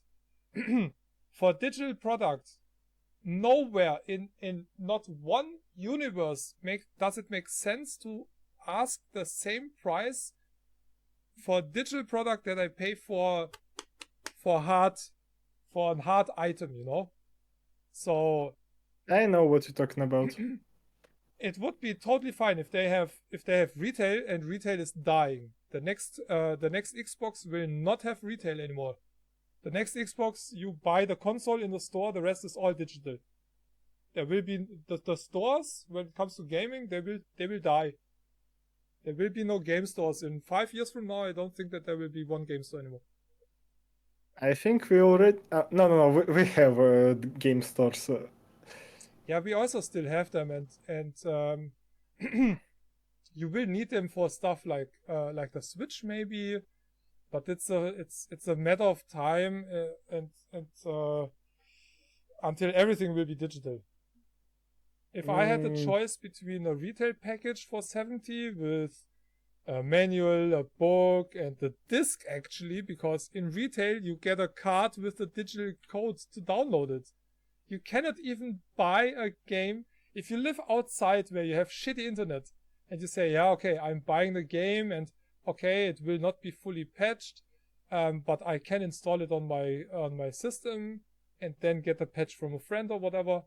Impossible. That's absolutely impossible. So people with who live in a new build area or in an area that's a bit outside of town or something, they will be fucked in the future. Or Balkans, for example. Yeah, I mean there are a lot of countries who have shit internet. I mean, even Australia. Internet in Australia is like the internet that we had in Germany 15 years ago. Also metered. You pay for the amount. I mean, I have a flat rate here for 20 years or so already. And yeah, so that's gonna be a problem for a lot. And the games are not getting smaller, so they get bigger, bigger, bigger, and bigger, the games. So yeah, some people will really have issues getting their games in a few years. So, but yeah, if you have a retail package for 70 where you get a statue and everything, and then you sell the digital for 50, then I would actually pay the full 50 if that choice would be there. But they don't give me that choice, so I'm buying key stores. Fuck it. Why get a Game Pass? Yeah, Game Pass is the best and cheapest way to play full-priced games and still make sure that the developers get paid. Same with Epic. Every free game on Epic is actually paid by Epic to the developers. That's not what I wanted. So get all the free games. If you want to piss off Epic, get the free games because they have to pay for them. And the best game that they gave away in the winter event, I missed. I'm so pissed. They were all, I don't know, not special games. Destiny 2 and some bullshit. And then they released a full version of the Outer Worlds with all DLCs. Yeah, and I'm still pissed at Microsoft because full version Outer World is overpriced. And season pass separately from the game also overpriced. Yeah, well, they have a remaster, so they gave away the remaster. Even worse, they gave away the remaster with all DLCs. So I'm so pissed because I did see it and I saw it the next day. The day they gave it away, I was playing freaking Avatar. And now I look every day. It pisses me off because I started playing the Outer Worlds also in Game Pass and eventually wanted to get it. And when you compare the Outer Worlds and Starfield is just a shit game. The Outer Worlds is much, much, much more roleplay and much better roleplay than Starfield. And it's from Obsidian.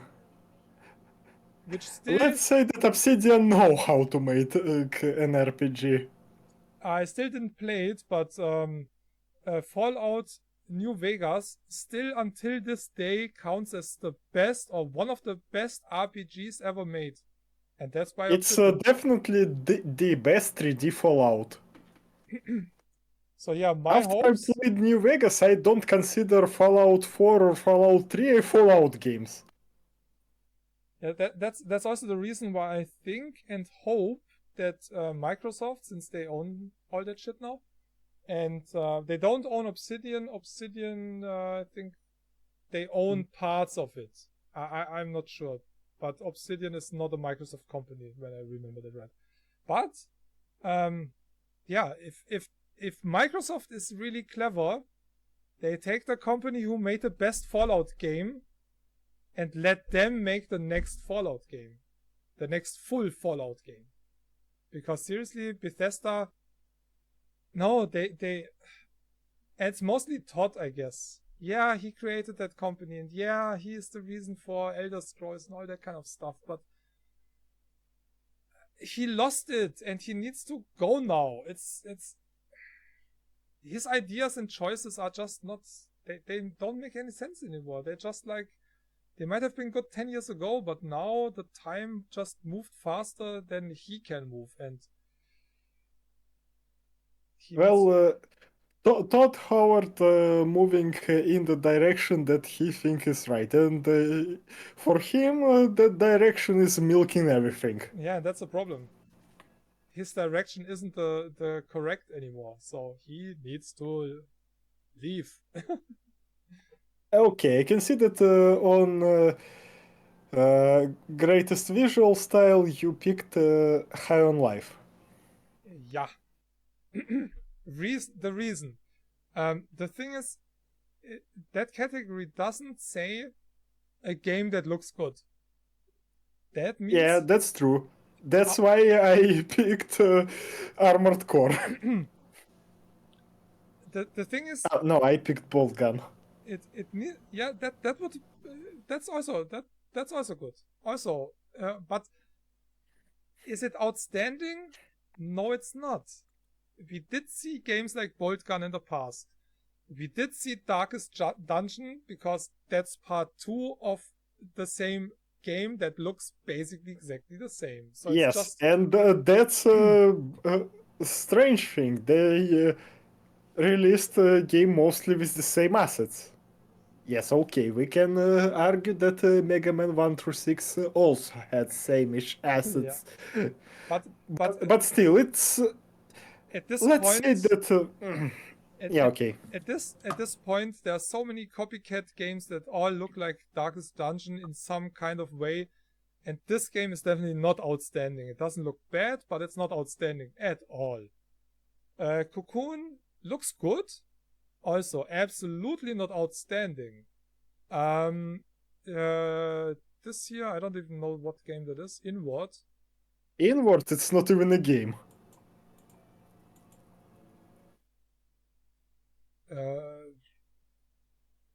Nurture your mental well-being through mindfulness and journaling practices.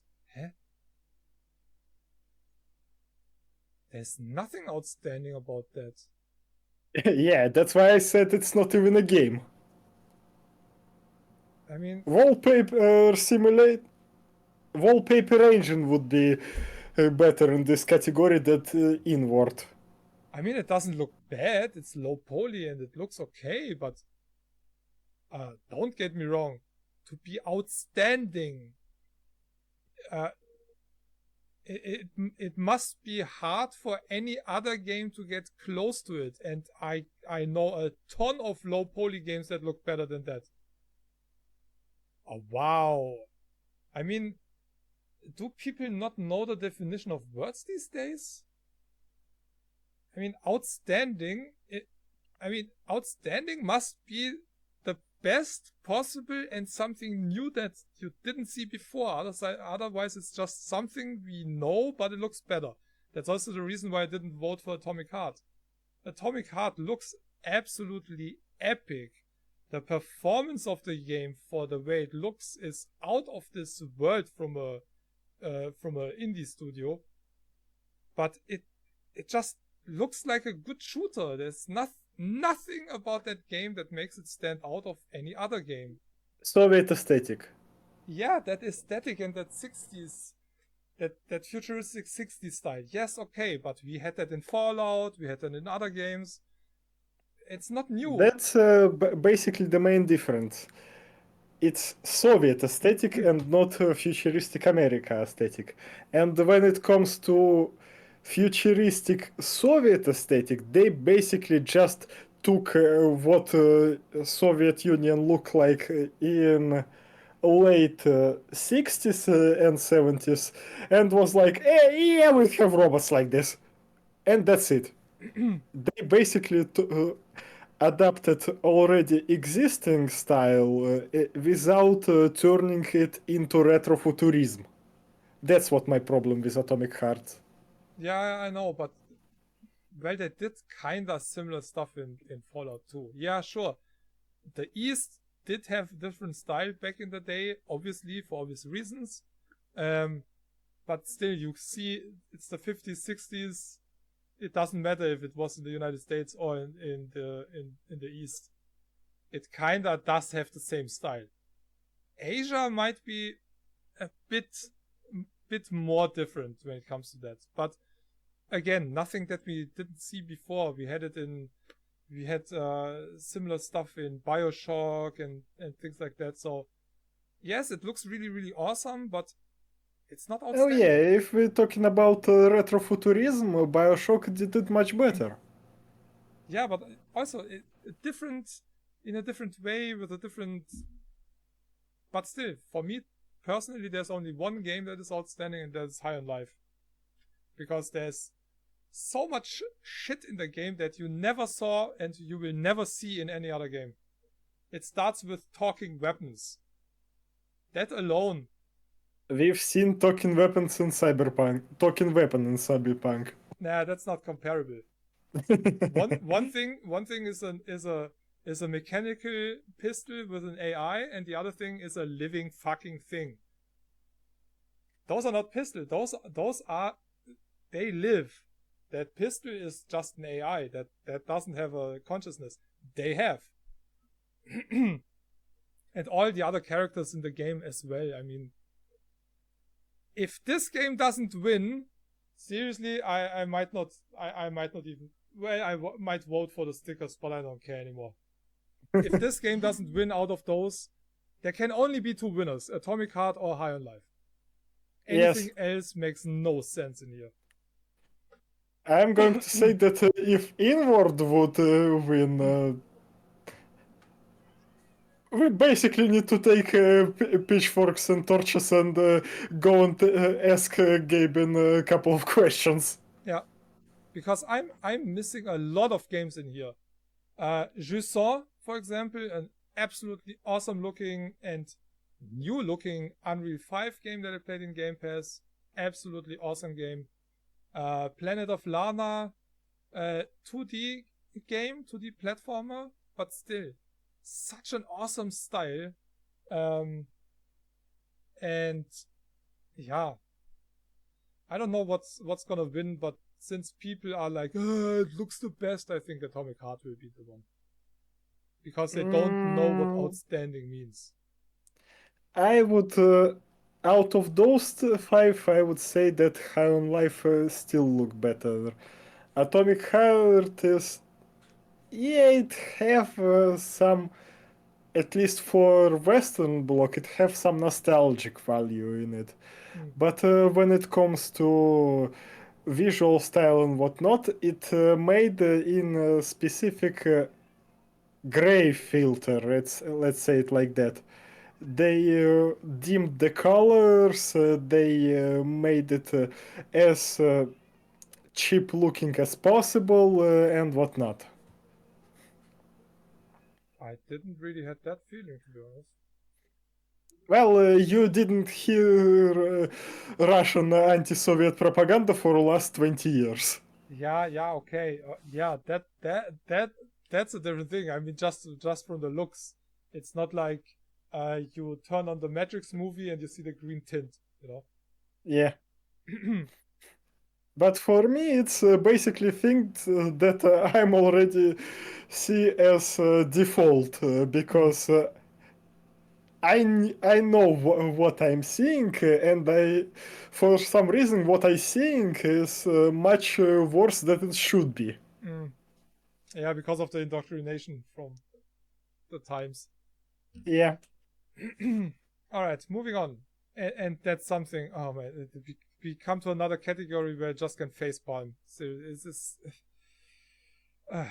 most innovative gameplay? I don't have one game in it. You have not one game in it? I don't have one game in it.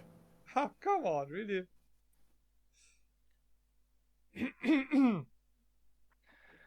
So what am I Oh, Starfield, okay. Whoever put Starfield in there needs to be punched until they're knocked out. Seriously, there's nothing. The only thing that is innovative about Starfield is if you compare it to the games in their own company. Yes, you can fly from one planet to another. That's it. There's absolutely no innovation in that game. That's the least innovative game I played in the last 10 years. Seriously. Easily. The least innovative. There's nothing innovative in this game. Nothing. Absolutely nothing. You have the most loading screens in any game I played in 20 years. Shit performance for the look you get. Functions that are in indie games that have been removed from that AAA title. The least innovative game of all times. In that list. We also have Remnant 2. That's basically Remnant 1. It's but also with, not even yeah. that is innovative. Remnant wasn't innovative. It's a Souls-like game. What is innovative about that? Souls-like game with guns. Yeah. What's innovative about that? Why is there not Armored Core in here? I know why Remnant 2 innovative compared to Remnant 1. Remnant 2 is easier than Remnant 1. Yeah, woohoo. Okay, well, let's start with the first one. Contraband Police.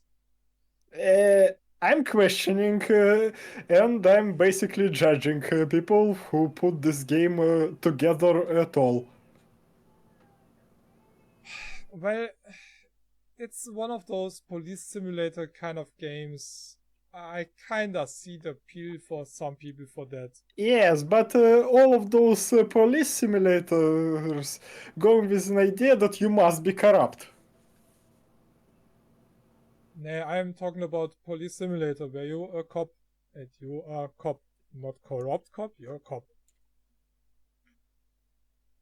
I don't know what you have red flags in this game. So yeah, it's going to be that you are corrupt 100%.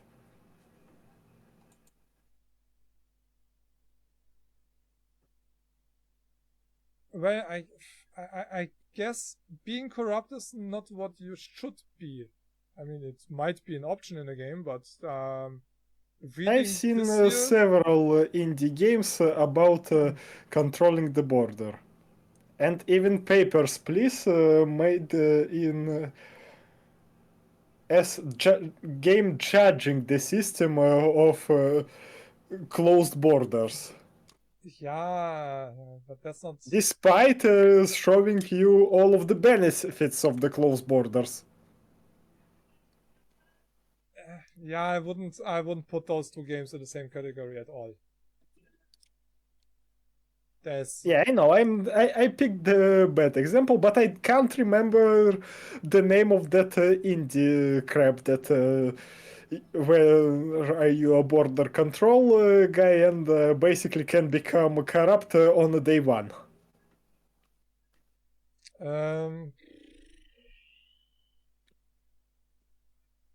It's one of those cheap games. I don't remember.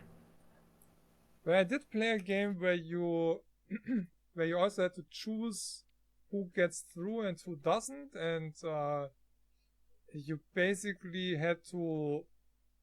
Well, those that didn't get through, you chopped them up and made food out of them or something like that. No, not that one. But with contraband and stuff, nah, no Papers, Please. Yeah, that one. There was a similar one. I don't remember the name now, but that was also kinda like that. So yeah, I think we're thinking about the similar game. It was also in Eastern Europe game put in Eastern Europe setting. Papers, Please is 10 years old? Oh, really? Wow. Yes. Okay, I sometimes question the algorithm, but this algorithm makes absolutely no sense.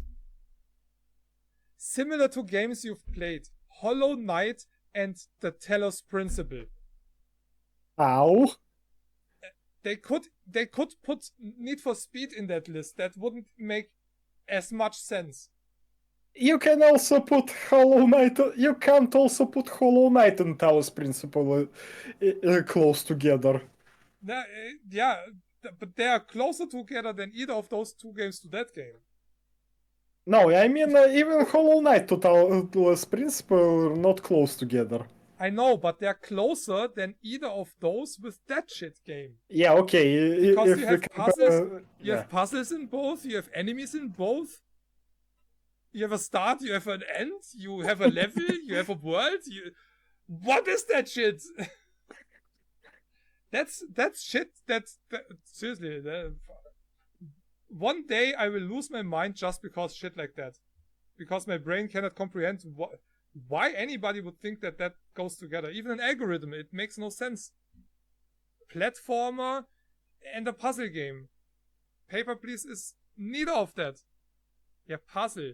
There is a puzzle tag. I wouldn't call it a puzzle game, but now I'm curious. Undertale. For me, just Undertale. I have Hollow Knight. what do you mean as a game because you As played it? recommendations, similar to Papers, Please. Okay, Undertale is similar to Stardew Valley and Hollow Knight. Fuck you, Steam. Just fuck you. Go fuck yourself. You make no sense. I didn't play any game that looks similar to Undertale, according to Steam. That makes absolutely no sense. I have Yuminiki. Okay, I tell you what will win. FIFA will win because EA Games paid enough money. Then again, Formula 1 will win because EA Games paid enough money. Labor of Love will be Dota 2 because Valve. Labor of Love I would give to Apex. Nah, it will be Valve. It will be Valve. This award will be rigged. Trust me. Nothing in this award makes If any it would be sense. rigged, then it would be Apex, not Dota. Valve owns Dota, my friend, not Apex. Yes, but we already have FIFA and Formula 1, so I would vote Apex. Nah, Valve needs to be somewhere. And Apex is not... Is that made by EA Games? It's published by EA Games. And Dota is made by Valve. Respawn, as far as I know, is EA own Respawn. It should be Rust. It should be Rust, but I think it will be Dota. If I had the money to buy all the games I had on Steam, I would buy them and openly delete my Steam account. I'm so done with Steam, you have no idea. Because of shit like that. Because of shit like that and the morons who are in the forums and the community. I hate Steam so much at this point, seriously. But I have to keep it because I have thousands of games in there. I already deleted one of the games from my account. If I had an alternative or the money to buy the games in retail, I would delete that account worth 20,000 or whatnot. And I would never return to Steam ever again. It's becoming the worst shit. It makes no fucking sense. In here, I have no idea. Play together. Okay, there's also nothing that they really can't get money from. Yeah, maybe Darktide. Darktide, Microsoft. High on Life is also published by Microsoft, as far as I remember. Well, it's published by Bethesda, but Bethesda owned by Microsoft. That's why I also, said... Atomic Heart published by Microsoft. Yeah, that's also co-funded by Microsoft. Well, those two would be okay. If either of those two win, that's fine. If any of the other wins, makes no sense. Okay, most innovative gameplay, we stopped here. If Starfield wins, I don't know. I have Starfield. If Starfield wins, that's pure bollocks. I have Starfield in my Steam account. I got it for free, but I might actually remove it if they win. Remove it and pirate it. And just by the principle. Yeah, just for principle. I own it, but seriously, no. That has nothing to do in this list. This year also, your only move is hustle. I looked at the trailer. I looked at the trailer and I was completely confused. I mean, innovative? Yeah, but people still need to be able to play a game and want to play a game. It doesn't matter if a game is innovative and only 2 people on the planet played it. I still have no idea what's happening here. I also have no idea. It looks like a game made by a kid. Most innovative gameplay, you have no fucking idea what's happening. It looks a bit like Two-Finger Death Punch, but in really, really shit. It makes absolutely no sense. Death Punch is more clear than this game. Yeah, but and by clear I mean clear in your movement and impact you do. That's actually what it is supposed to be. Yeah, Two-Finger Death Punch was the inspiration for that game. But in here you do have weapons and stuff that you can choose. In Two-Finger Death Punch you get them by the game, by doing stuff. Oh my god, and this game is fully made in the art is fully made in Microsoft Paint. Seriously. I mean, if you want to make a game that looks like that but still have some kind of quality to it, then it should at least look like this. I mean, come on.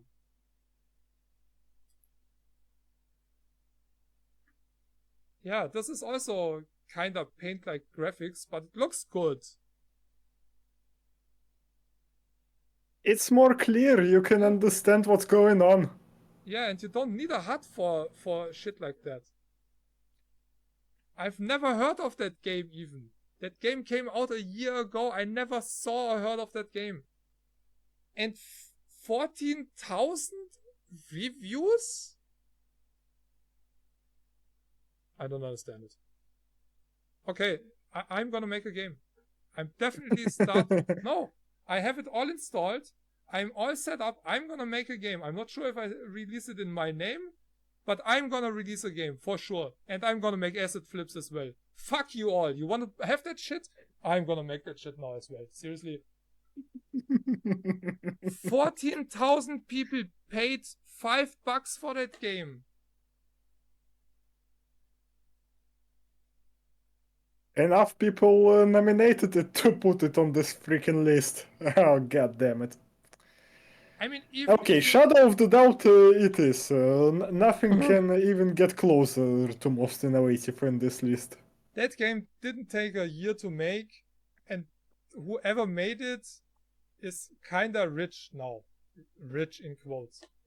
I mean, if they give Steam money and whatnot, they still have like 20,000+ on their account for that shit. Over 14,000 people paid for that.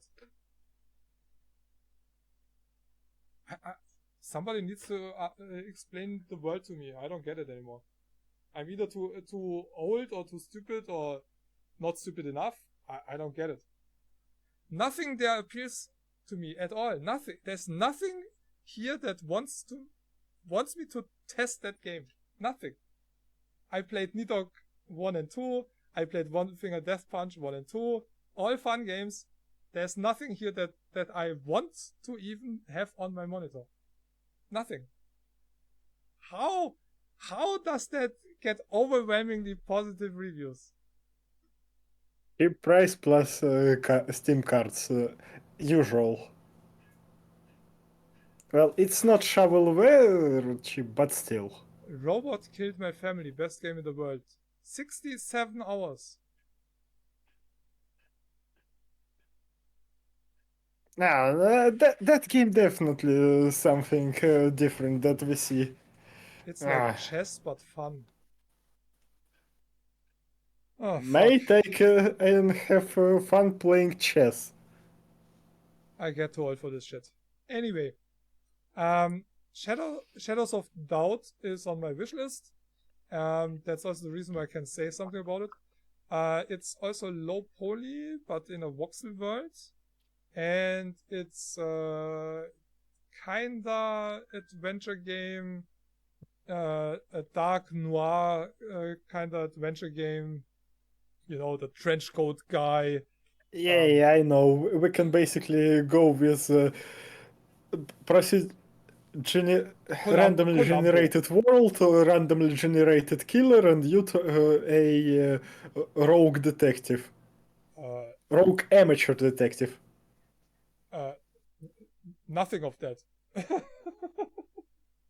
Randomly generated? Where did you come up with randomly generated? I've heard about it last time when I've seen the video about this game. Yeah, it's a sandbox. Yeah. It's procedurally generated cities. Really? Yeah. Holy So every shit. time it's going to be different killer, different victims. Wow. Okay, that's phew. That takes balls to make a game like that, and I think that's their first game. Cyber Voxel Bundle? Concrete Jungle is another game from them that I have on my ignore list. Okay, so that's from 2015. So they do know how to make games, and it's not like they released a game every year or so. Cyber Voxel Bundle, what's in there? Okay, it's not from that developer, just similar games. Okay, well then, with the procedurally generated thing, that makes an adventure game hardcore. I mean, yeah, that's definitely the most innovative in that list. The others are not innovative at all. Nada. That's the only one that. Well, this and mainly Your Only Move is Hustle. I don't get that game, but it seems innovative. In its own way, kinda. Yeah, already, as I said, innovation is you don't understand what's happening. Yeah. But from a gameplay point of view, that also appeals to more people, I think. I don't know. I think Ragdoll Kung Fu, when it was just released, was more innovating. How did more people review Your Only Move is Hustle, a game I never heard about, than Shadows of Doubt? It's cheaper. Yeah, cheaper, but I mean, one is a full game and the other one is like a Microsoft Shadow of Paint. Doubt in early access. Yeah, okay, still. Maybe there shouldn't be even games that are still in development in any awards. Until the game is finished, it shouldn't be there because. True. I mean, Warframe, again, that's a completely different game today. We than can it was... also look at something like Cyberpunk. Game was released, but Yeah. then 2.0 happened. Yeah, exactly. Now it's a completely different game that I paid for. Yeah, in 2.1, I can ride a metro. I don't care for that shit anymore. So, okay, yeah, I don't know. I guess Starfield will win because people are morons. People are brain dead idiots on Steam, it seems. I would say that Starfield would go toe to toe with Remnant 2, despite Remnant 2 is the same shit as Remnant 1. Yeah, they're both not innovative.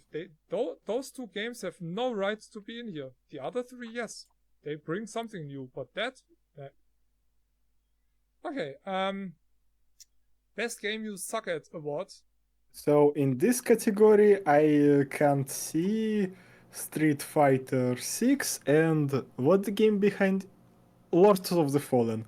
Lords of the Fallen don't deserve to be in this list. Lords of the Fallen died the day it released. Yeah, but it's still a hard game and people suck in it. That's the point. Yes, but we also have Armored Core 6. That's much harder than Lords of the Fallen. Maybe, but I think Lords of the Fallen was bought by way more people, and No. No? No. Armored Core outsold Lords of the Fallen. Steam. We're talking about Steam. Yes, I'm talking about Steam. Really? Armored Core Yes. sold more than Lords of the Fallen? Yes. Okay, that's a surprise. I would have expected that Lords of the Fallen sold more. No. Armored Core already in numbers of Dark Souls 3 due to its lifetime. And Dark Souls 3 sold more than 5 million copies as far as I know. Okay. Well, I don't Still, know. for Bandai Namco, that was unexpected failure because they expected numbers same as Elden Ring. The thing is, I thought Sifu came out last year. It is, but it came out this year on Steam. Where did it come out before? Yeah, Epic. Ah.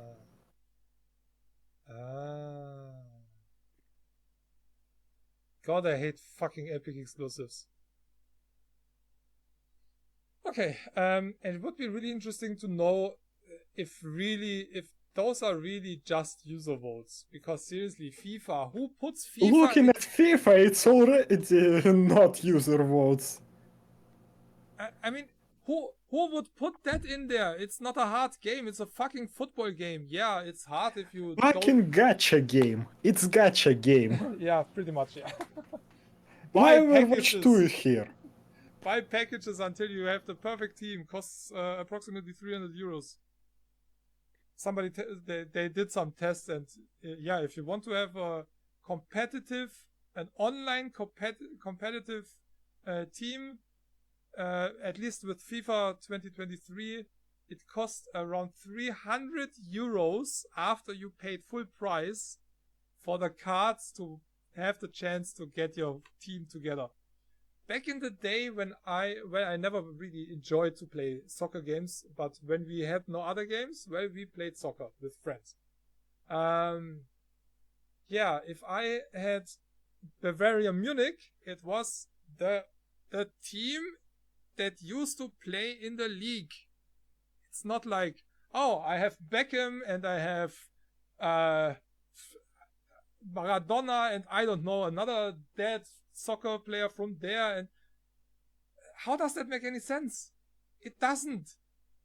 It fucking doesn't. Choose your team. You want to play as, I don't know, as whatever, Liverpool or yeah, okay, play with that. I don't know. It's just stupid. It makes no sense. Okay, well, football like this in real life right now, so yeah, but race games, sport games don't make sense in here. Hard games that are that need really a lot of practice. I would say that Formula 1 would make more sense than FIFA in this list. Yeah, that's true. That's true. Yeah, that would definitely make more sense because you have the all those brake helps and everything. If you deactivate all that shit, yes, tuning and how to get right way into the turns, what type of speed you should, what speed you should hold, and when you should get to the pit stop, stuff like that. Yeah, it's much more tactical. It's not like playing with a ball. It's like, but okay, again, there's no sport I hate more than soccer. Everything around soccer, I cannot do anything with that. I know nobody, not one of my friends is really a football fan. I have some friends, they go to the stadium, yeah, with their kids and stuff, but if they don't watch soccer, they don't watch soccer. But there are some soccer fans, and in sports in general, if the team doesn't win, they cry the whole day, and if somebody died, it's a fucking sport. You don't get paid or lose money. The morons who get overpaid, they lose money. They have to cry if they lose a match, because if they lose another match, they might lose their job. But when I Tell hear it to our football players. Team of Russia lost every game since Russia became Russia, and they still get a lot of money. yeah, I mean, it's a fucking game, and they play it. You just watch it. Stop crying about it like the world is going down or something. And that's what I don't understand when a lot of people that I had contacts with who had a shit ton of money, like CEOs from companies and everything, they're huge soccer fans and they're like, oh, we're a team, and they have the tricots with autographs and whatnot, and if their team doesn't win, their world breaks together. Highly intelligent people where I think, seriously? How does that make any sense? It's the same like... I don't know. They definitely never had such successful team as our. And the thing is, I think if I would have become a football fan and an alcoholic, my life would have been better. Yeah, sounds stupid, but it is like that. I cannot go to the stadium with companies because I wouldn't go there. That's already with some companies. If you have a VIP lounge here in the stadium, and you can invite them, it's extra points and stuff. If I would say, I don't fucking care, you can watch those idiots play ball, you already lost. And that's the thing. So there are a few things that I just cannot accept, and I barely know people who are fans like that. Hardcore soccer fans and hardcore Bible freaks. Those two, no, it just doesn't work. And I don't know either of them. It's also for me personally, I mean, if somebody wants to believe in a higher being, okay, I don't mind. But if somebody believes in the Bible as a true book, sorry, that's an idiot. That's an idiot for me. I cannot do anything with a person that believes the Bible as a true book. That doesn't work for me. An intelligent person cannot believe the Bible as a true book. It's impossible it doesn't work for me. Yeah, okay. So, why Overwatch 2 in this list as well?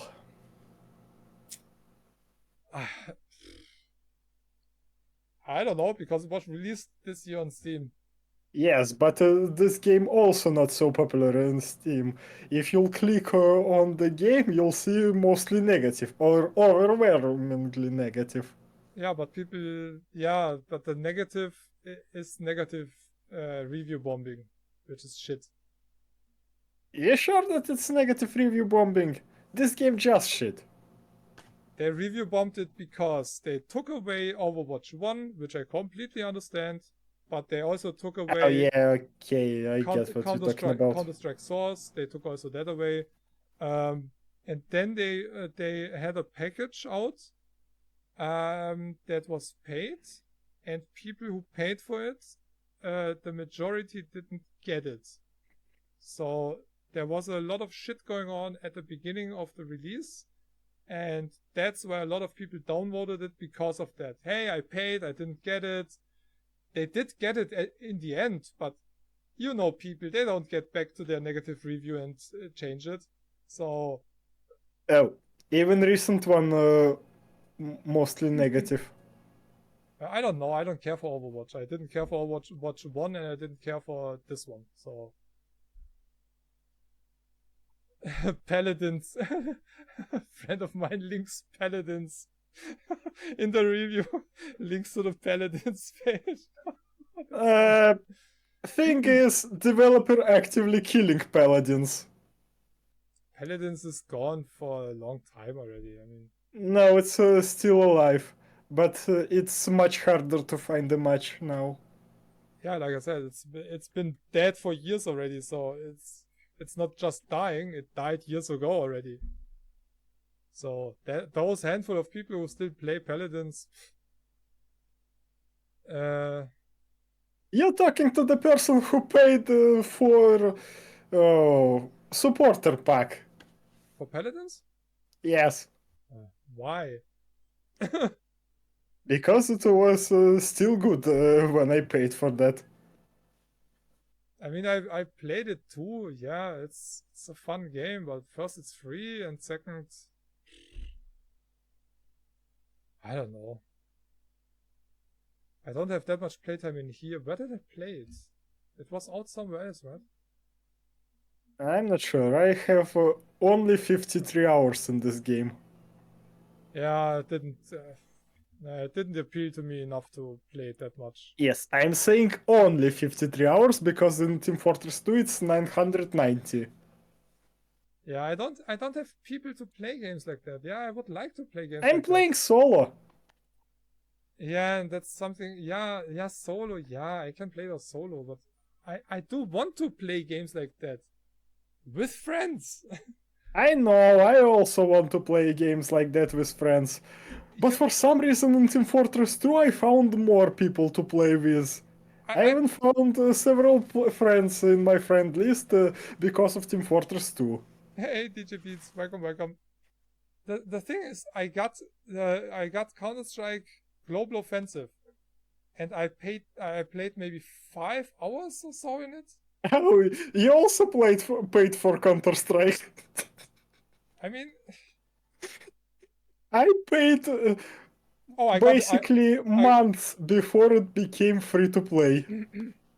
well, did get it for a really good price, so I paid like $10 or so, if even. I mean, I made more money with stuff that I sold from Counter Strike than I ever paid for Counter Strike. So, but I would like to have people to play with, and Counter Strike, uh, any team play, any team game playing in public sucks ass. It's just a. Yeah, I know. I tried to play Counter-Strike. I'm just suck at it. I mean, it was cool when I got kicked for hacking, even though I didn't hack. I'm not a cheater, but I was just too good. Sorry. So that was awesome. I really liked that. I enjoyed that. But yeah, no, I didn't play much Counter Strike the last 20 years almost. I played Source in a clan, but that's, yeah, like almost 20 years ago. And I don't have people to play Counter Strike with.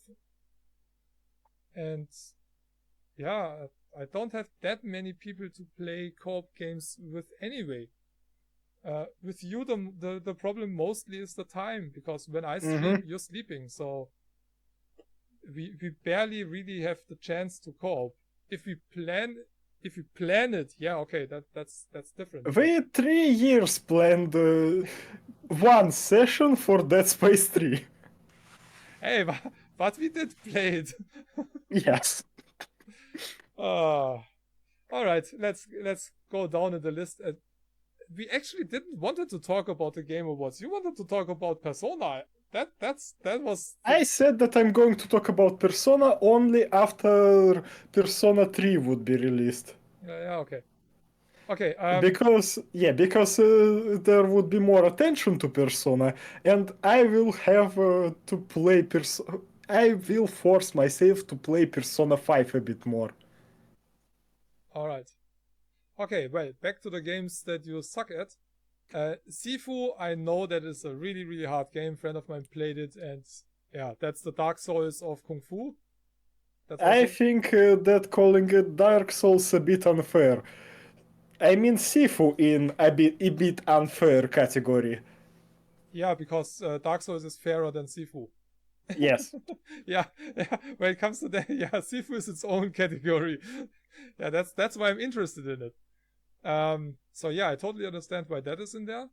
I can understand why Street Fighter is in it, because yeah, if you play against others and always get your ass handed to you, yeah. And you don't need to play online for that. True. Sometimes even bot can do that to you. Oh yeah, definitely. Yeah, but I really don't understand. FIFA doesn't make any sense to me. Yes.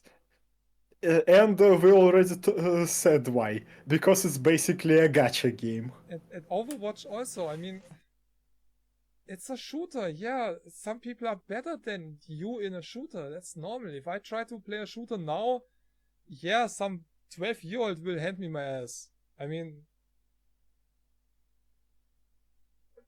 the only way I can win is by experience, maybe. But well, my reaction is not too bad. But in competitive gaming, I don't know. Overwatch, yeah, I don't get it. That shouldn't win with all Well, those negative competitive reviews. scene for Overwatch already died, so don't worry about that. Alright. Best soundtrack. Well, it already won the I Game have only Awards. 2 games in this category. Oh, really? Okay, so what I don't see. Persona 5 Tower, fuck that. Hi-Fi Rush, don't have that, and Last of Us Part 1, I don't have that. Okay. Huh. Yeah, Hi-Fi Rush is definitely a good choice. Yeah, it's the only game where I really know the music because I played it. I know in Last of Us, I kinda know in Pizza Tower, I know in Persona 5, I know in Persona 5 like Persona 5 and not Persona 5 T. But I'm going to dismiss Persona 5T, just whole existence of it. Yeah, that's the thing. I do know some of the songs from Persona 5. No idea about this one. So Pizza Tower, I don't even know the game. Last of Us, I would expect to have licensed music in it. Chance of Senna, I have no idea. In Hi-Fi Rush, you do have, I think, 6 licensed songs or so. They only play in cutscenes ahead of a boss fight or so.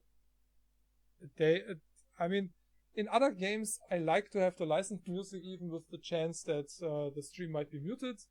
But in Hi-Fi Rush, I did listen to the soundtrack, and yeah, some good songs in it. I think there was even a Prodigy song in it, but they don't matter at all for that game. Absolutely zero. I wouldn't even have paid 1 cent for either of the songs to have in that game. Because all the songs in the game are made for the game.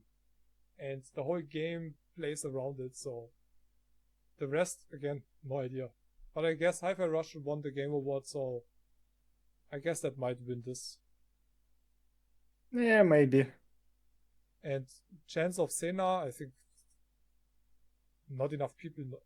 Well, I want to say not enough people know about it. Then I see 8,000 reviews. What the fuck? Oh, it's from Focus Interactive, those guys who released Bolt Gun. Focus is nice. I like the style because it's like a bit like the art style from Möbius. See, I'm not the only one who get into that train. What, this one my son? How is that supposed to be my son? Come on. Hey son, go clean up. We're not even, I mean, how? Not even the hair color is already completely wrong. Я даже не говорю по-немецки. Ja, genau. Genau. Hör zu, Sohn. Und hör auf so mit mir zu reden. The fuck? Nobody ever said that. To be kinda related. I mean, come on. My nose alone is a no-go. I mean, And look here. yeah, well, Yes. so what? We have a beard, yay. But yeah, this game looks interesting and all. That might have been more interesting or more fitting in innovative gameplay. But yeah. Here. Nee, here. So yeah, kind of surprised that they sold even that much. Yeah, I'm not surprised. It's at least looking better than that game and most innovating thing. definitely. Okay, So I have only 2 games in this category as well. in outstanding storage. Uh-huh. Oh no, 3 games. Lies of P, that Chinese game, and Baldur's Gate 3. Okay, so Jedi I and don't Resident Evil have missing. Jedi and Resident... You know what? I can see all of the EA games beside that one. Huh. Okay. Yeah. Well, that's Disney. Oh yeah, Disney license. Okay, fair. That might be the reason in that case. Yeah, okay. I would say that Resident Evil 4 have specifically Resident Evil 4 have nothing to do in that category. Resident Evil 4 story, yeah, it's great. Resident Evil 4 story is a bit of a mess because of the remade direction. Yeah, I have no idea. I don't know the original story or the remake. But I barely know the story of any of those games, so It's a mess. You better don't think about it. I just picked Star Wars because, well, Star Wars universe, Star Wars stories and all. Okay. Lies of P basically the same thing as with all Dark Souls. Yeah, Souls-like. The thing is, I'm not sure how much Lies of P is really the story about Geppetto and Pinocchio. I played it, so Yeah, it's slow. Let's say that the story have connections. and that's exactly what I expected, because everybody's like, "Yeah, you're playing Pinocchio." Well, Yeah, yes, you're playing character named Pinocchio. It's based on the book. Yeah. So. And by based we mean that guy is Pinocchio and Geppetto also in in this game as well. Yeah, and yeah, I don't know. I mean, they also why this game not in games that I'm suck at? Yeah, that's true. That's true. As well as Jedi. Because Lies of P, if you cannot parry, you will not go anywhere in the game. I played it. Because I don't know.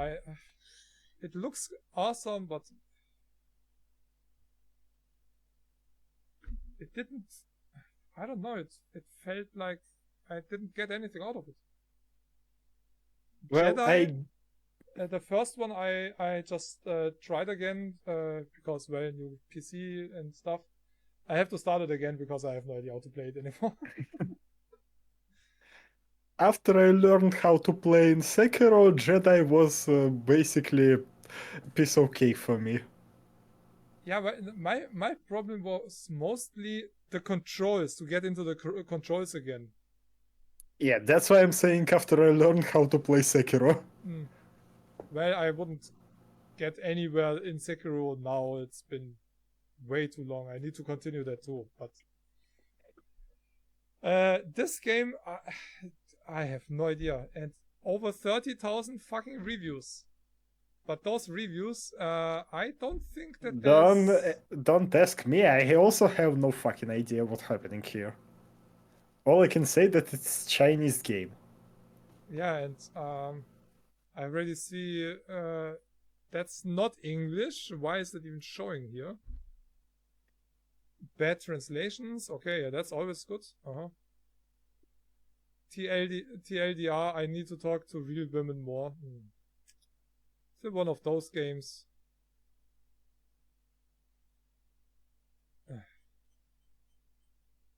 So basically an FMV visual novel, I guess.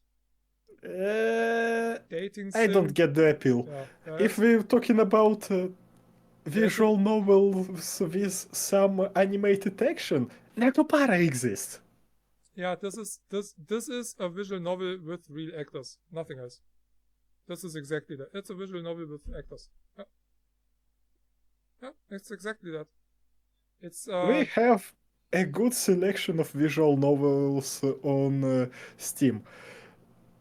Song of Seiya, Robotic Note, Stain Gate, Chaos Gate, it will be the same shit like this. Doki just- Doki. Yeah, Yeah. Doki Doki Hatful Boyfriend. Yeah. Those. Endless Summer. I mean, there's not even one news in Western letters. Not one. How are there English reviews in that? How? I mean, yeah, it is in English. Yeah, there's English in Caption. it.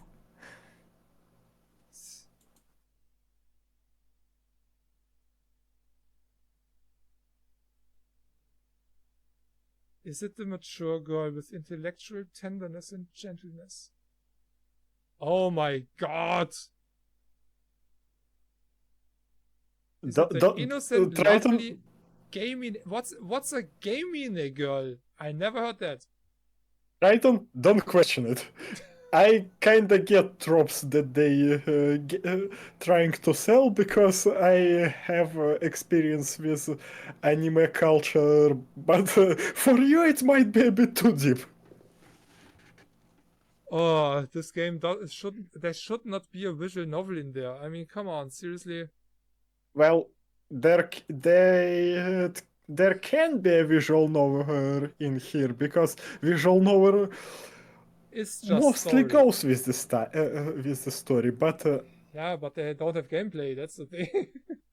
well, some of them have. Yeah, but yeah. Not this one in particular, but some of them have. But yeah, this year I don't know. Wasn't there any kind of game like Life is Strange this year? Life is Strange was more than enough last year. Just an example. That's what I would expect in here, you know, something like that. There was a game like that. Goodbye Volcano High. It died when it was released. Never heard of it. That's the point. Okay, well, yeah, outstanding story. I have no idea. Baldur's Gate, I think that's just way too much story. Specifically, how you look at it. There is way too much actions. Yeah, That's how I would say it. Yeah, I wouldn't. For the story, I'm still doubting it. Yeah, I would also not put something like Avatar in there. Yeah, it has a main story, but bad guy killed somebody, you want to do revenge, that's basically the story. With the rest put inside it, but yeah. Bad guy, you're the good guy, you want to kill the bad guy, story. And that's basically the story of 80% of all games and movies these days. Hero, bad guy. Bad guy wins. That's why I kinda like movies where you have kinda like a bad guy who doesn't lose at the end. You barely have that, but yeah, there are some movies like that. Yeah, so no idea. I think Lies of P or Jedi makes the most sense in that case. And Lies of P also just because of the story. I would say Jedi have more sense than Lies of P. I don't but know. I'm going to bet on Baldur's Gate. Yeah, I guess. I'm betting on Baldur's Gate, but I think that Jedi have more rights to win this. But since a Chinese game is in here, and Chinese are a lot, this might actually have good chances to win. I will cry. Well, not literally, but still. Not figuratively, but still. If this wins, I will not be surprised. It made it in there for a reason. And if that was the one game that all the Asians or all the Chinese voted for, yeah, this is gonna win. Because there's no way that any of the other games can win against that. I mean, Chinese are just way too many people. Alright. Sit back and relax awards. Yeah. I can see only 3 games in here. Okay. I guess you're missing Coral Island because that's Microsoft published, I think. Mm-hmm. And Dave. Oh, you're missing Dave? Really? Mm-hmm. Okay. That's interesting. What I don't understand is Potion Craft, because that was released a year ago, but okay, that was before the awards. Okay. Sit back and relax. Games that are Well, released in December will be in the next awards. sit back and relax. I don't know. I don't feel it with trains, neither with city skylines. I played SimCity. I know how stressful it is to build your city to not lose the money. Yeah. I don't know. Don't, there are some games in there. There are a shit ton of work. Yeah, I remember to what I wanted to what I put on this list. Sunhaven. Mm-hmm. I definitely miss something like Sunhavens when you can just walk around and just Sit back and observe relax. the scenery. Yeah. Yeah, exactly my point. I mean, in potion craft, you need to craft potions and stuff. You have to actively do things. You cannot sit back and relax because then the game is not playing. Maybe you can sit back and relax with Trains 4, but Trains just not hitting it for me. That's what I wanted to say. Once you build your trains and your lines and everything, yeah, then you can lean back and enjoy the scenery and stuff if you like that. Same for me. With trains, I like the dioramas that they built for those train things here, in the small scale. But I cannot do anything with trains. I don't care for trains, but I do like the rest of the sceneries.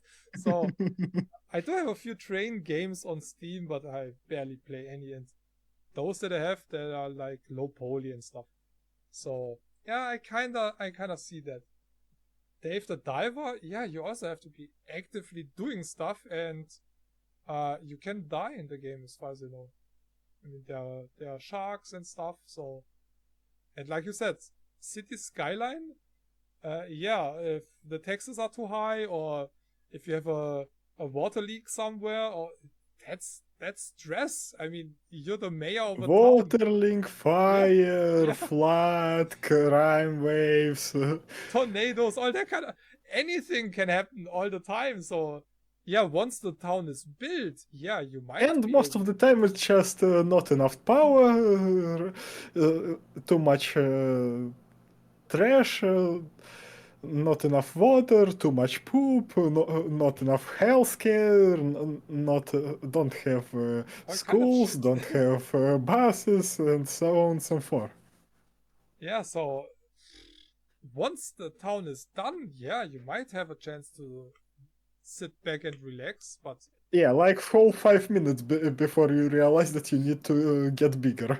Yeah, same with Coral Island. I mean, yeah, it's a chill and relaxed game, but I mean, it's as relaxed and chill as Stardew Valley. If you don't do anything, nothing is gonna happen. So. Oh yeah, that's basically why I put Sunhaven as well. Well, in Sunhaven you also can observe some small scenes that put with characters if you developing relationships with them. Yeah, I checked that one out, but I don't know. It's not my style. Well, I do like it. It looks cute and all, but I didn't continue with Stardew, so I don't know. Stardew also finally got a co-op co-op update. Oh. Do we have to play Stardew Valley co-op?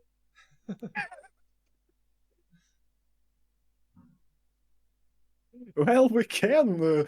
It only will take us like 3 or 4 years to finally try it.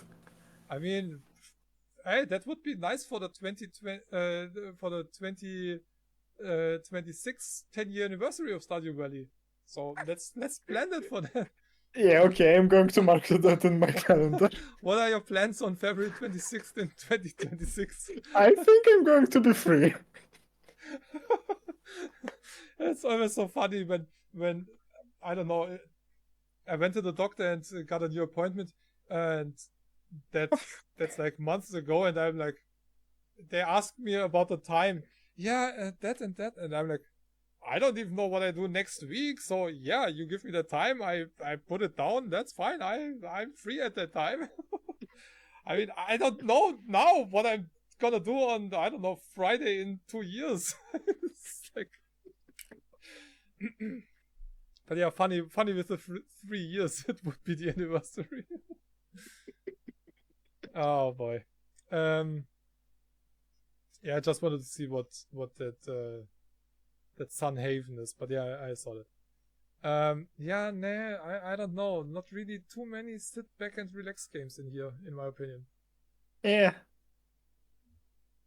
I mean, yeah, at one point, yeah, you can sit back and relax, but then Sandrock is the same. I mean, Sandrock, you can also sit back and relax in Satisfactory once you build your factory. Yeah, then you can lean back and look at it and enjoy the scenery and everything. Or full 10 minutes before you're going to complete another assignment.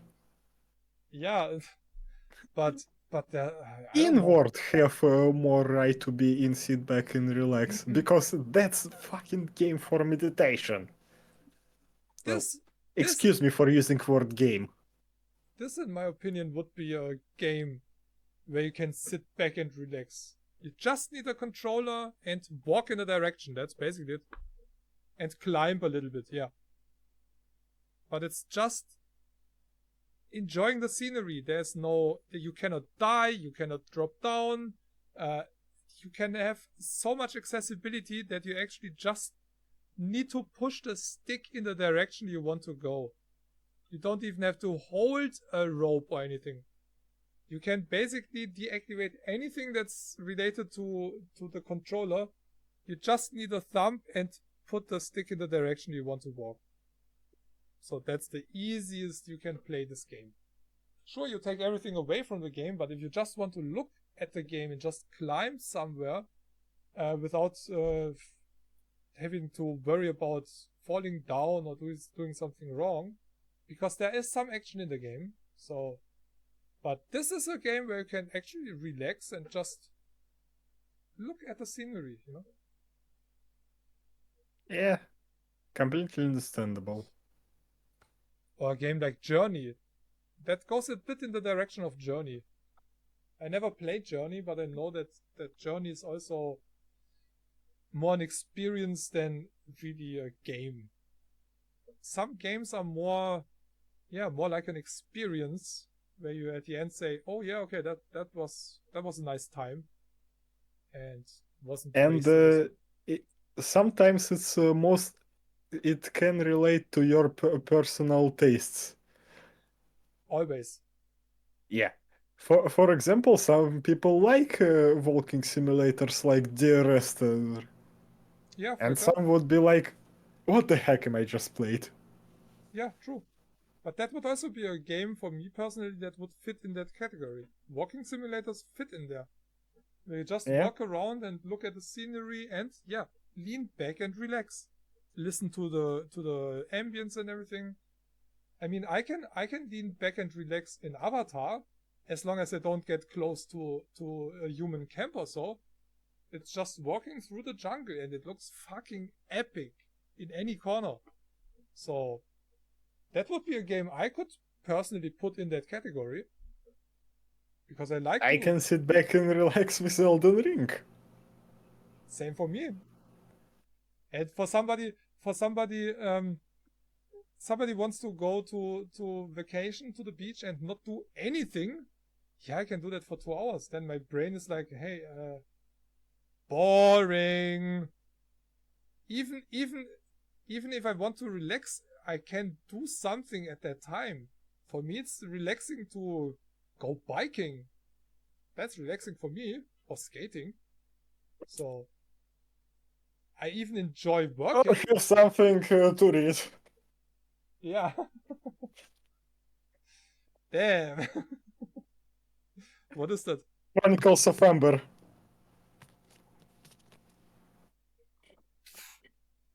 All of the books together are that big. That Yeah, all of the 9 books. Too much. Yeah, I don't. Lord of the Rings, 3 books, at least going to be that thick. Holy shit. Yeah, the thing is, my problem is, and I think that comes with my undiagnosed ADHD, I don't have the patience for that anymore. It's reading takes a lot of patience, and I don't have that anymore. I should maybe switch to audiobooks, because that's still kinda reading the book, but you get it read, but you're still... Oh yeah, I read that way at least 2 books. I'm not going to say that it's completely invalidating the experience. It's still nice. Yeah, I don't know. I started the It's book. fully related to narrator. Mm. Yeah, I did start with the book, and it was fun, but then I stopped for a day, and then I didn't pick it up anymore. So maybe I should do the same that I did with a few games and streams. Start it and end the stream when I'm done. So start the book and read it until I'm done. And if it takes 1.5 days, I'm done in 1.5 days. It's not even that big, it's like 200 pages or something. It's like a fraction of what you just showed me. Yeah, I know. The first book has 900 pages, I guess.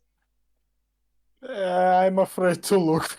I guess at least 800-900.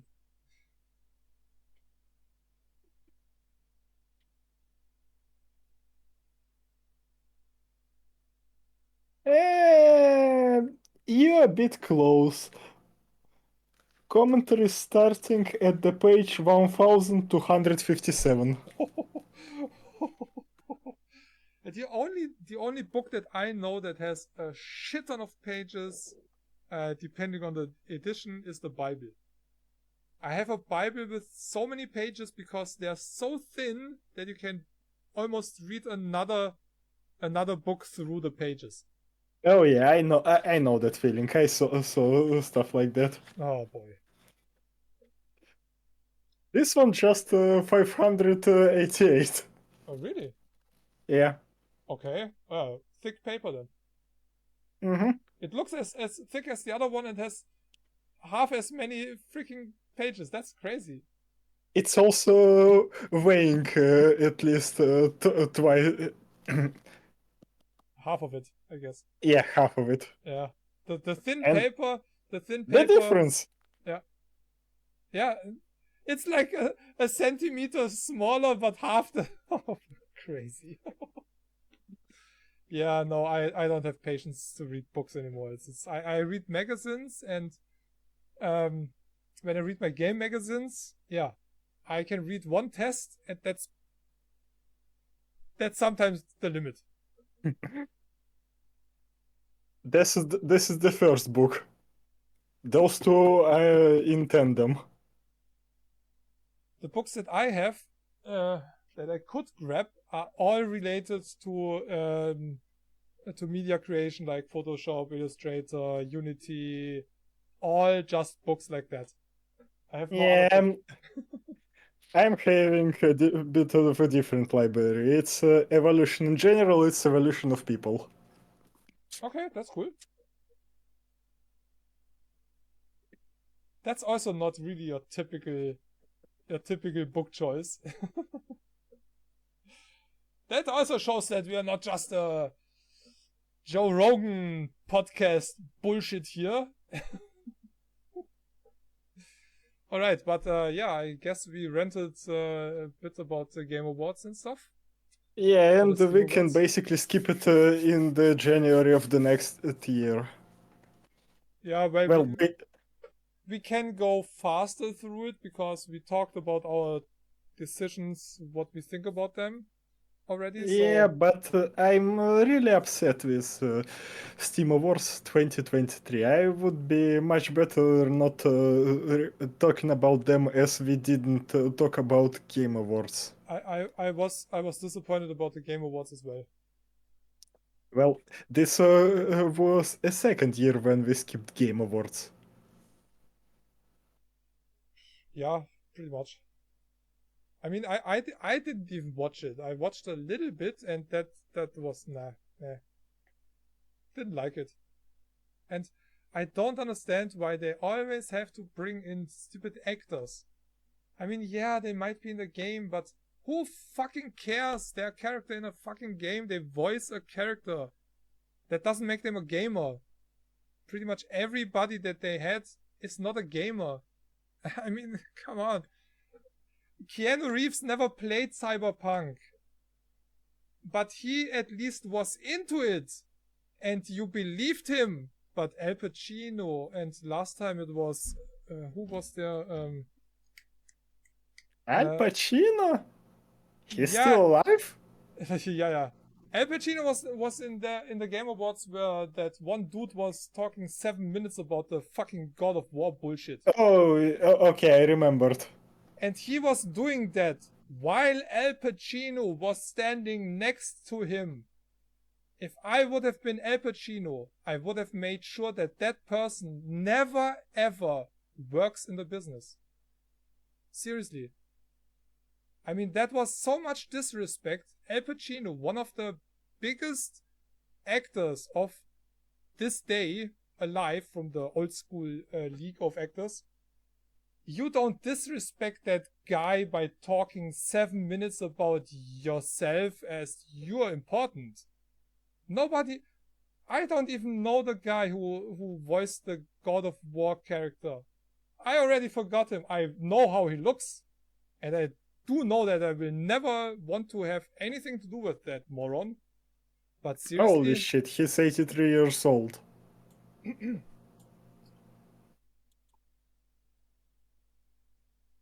Only 83? Mm-hmm. I thought he was... It's still a lot. Yeah, and he still got a kid a few years ago. In that age. Anyway, but you don't go on the stage and then you let Al Pacino wait in the dark right next to him. He walked off the stage at some point, I think. I mean, Al Pacino cost money. And trust me, Al Pacino isn't cheap when he goes anywhere and talks. Because he sometimes doesn't even talk in interviews. Having an interview with Al Pacino where he talks as much as the one who interviews him is... You barely get it. Al Pacino is not somebody who talks a lot. And having him on the stage was already stupid. I mean, when I saw him, I was like, Al Pacino? That guy never touched a fucking game. So... And there are gamers. There are... He could be, because he could buy some for his kids or grandkids. Yeah, but that doesn't make you a gamer. He touched it. Yeah, okay, he touched it, but he didn't play it. But no, there are actors and known people who are actively gaming. Those who did the commercials for World of Warcraft, for example, they do play World of Warcraft. So they didn't just make it for the money. They made it because they actually play the game. Or the daughter of Robin Williams is named after Zelda.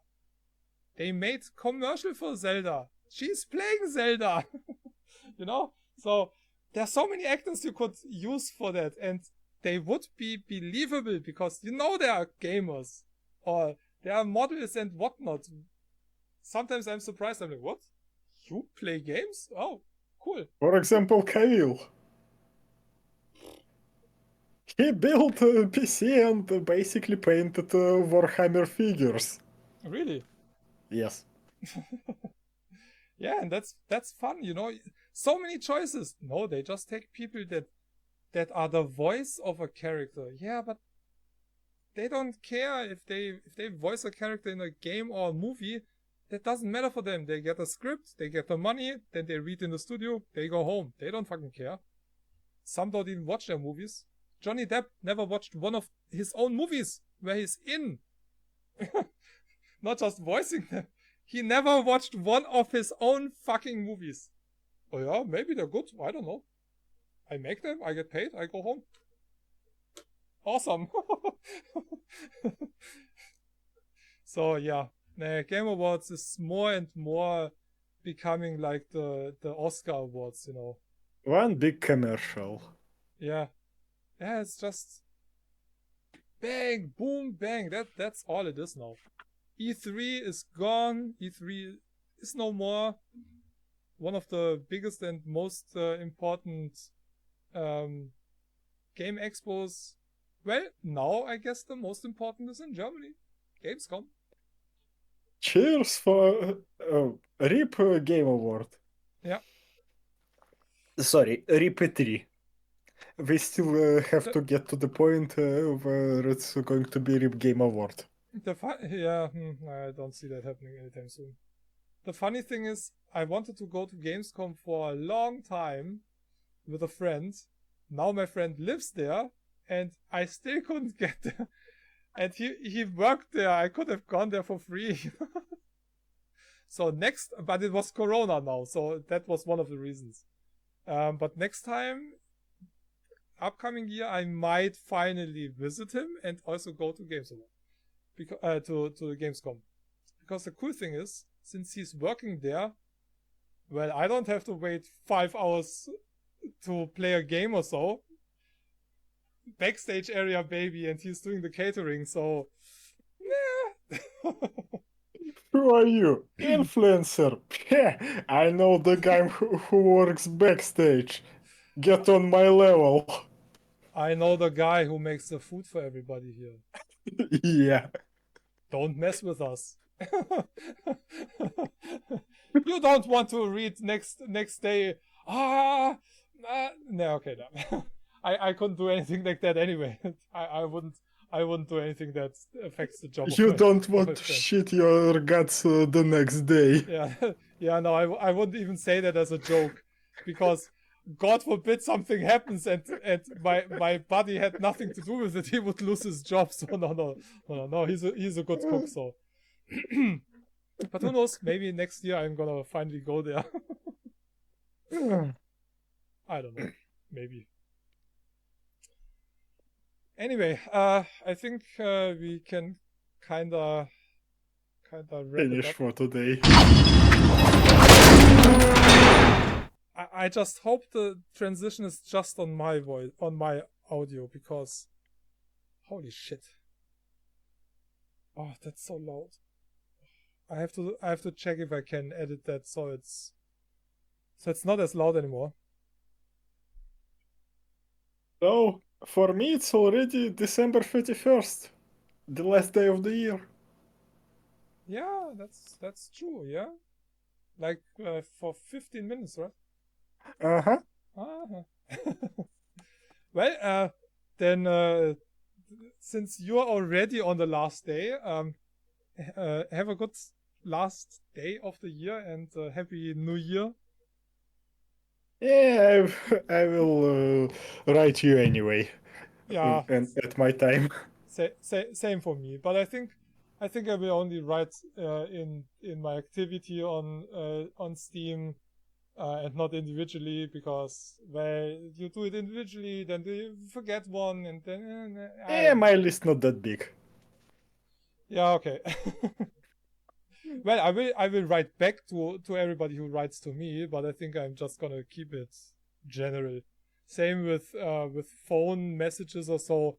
I'm gonna just send statues to everybody, and tomorrow it's just gonna be my parents, and at midnight phone lines are full anyway, so. And for me personally, it's just another day. It's just louder and we have fireworks. That's all. Nothing else changes for me. It's also longer day. Longer?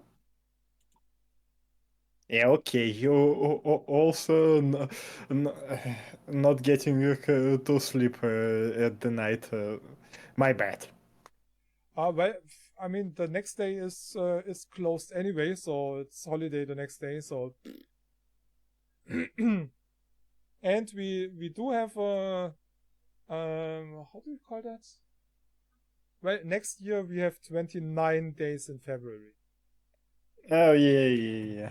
It's I know what you're talking about. one of those years again. Okay. Well, I'm kinda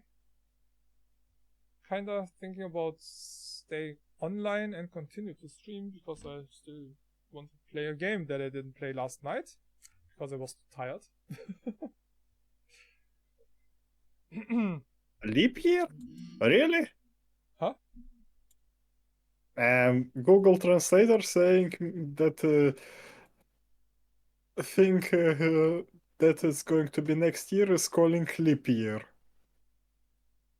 Leap year? Yeah, Mm-hmm. that could be. Yeah, that might be. I'm not too much into the English term. Oh, and Yeah, I know Russian term as well. I just realized something that I saw it earlier, but I kind of forgot. If you read the title and you see the languages, it's kind of funny. Rude. Ew, rude.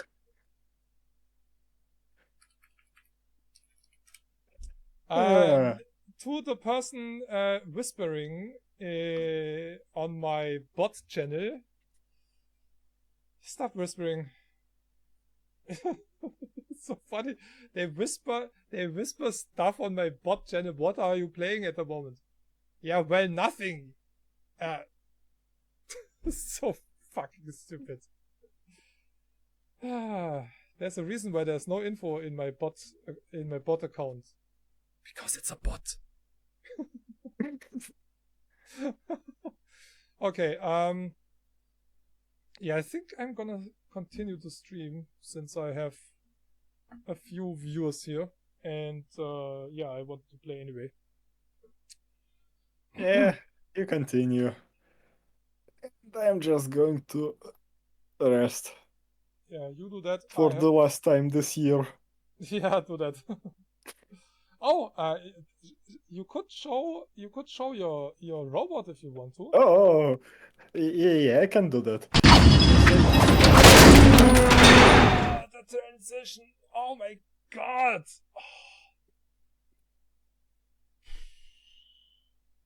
I have to turn down the volume next time before I do that.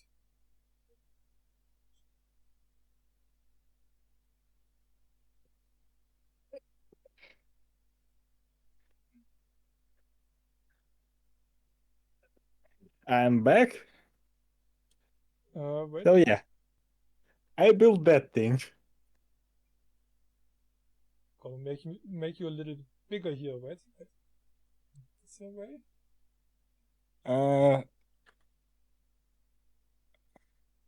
That looks freaking awesome. Yeah, that's really awesome. That was painful, specifically all of those round bits. Yeah, I believe that. Bending stuff to make it round, yeah. But the whole thing is really awesome. It's next level. I'm definitely gonna Yeah. order one or two of those. I also got gifted Dzerzhinsky for this New Year. Oh, come on. Where did you get that from? My coworker gifted him to me. Okay.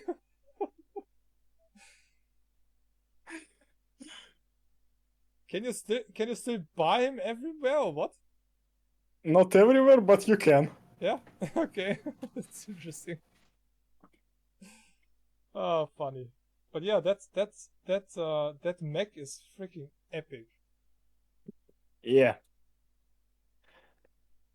I mean, it takes a long time, but once you're more used to it, why don't you just sell them built?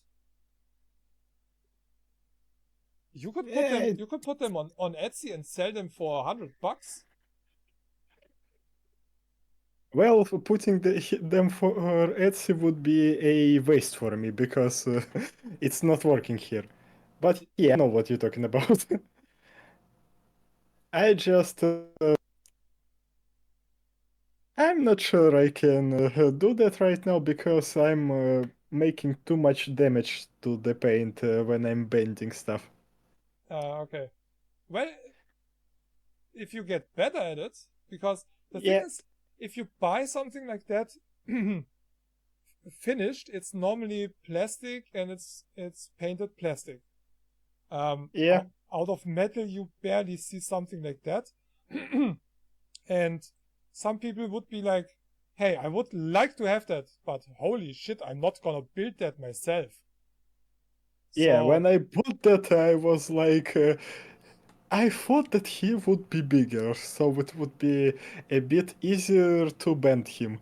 But when I saw this thing mm-hmm, and that thing, well, that thing in the box, mm. I was like, yep, it's going to be a long time to build it. It's going to take a long time. I have to build that tank. I think I got a tiger or panther tank or whatever from War Games when I was at TwitchCon. It's like a postcard, two sheets of that metal basically, and laser etched, and you also have to bend it all. And at the end, Yeah, it's basically a full tank. this thing was on 4 sheets, but those 4 sheets was like this, that. Mm. But it looks fucking awesome. Yes, yes, I do like how it looks like. Yeah, it's really nice. And I Yeah. like that it have details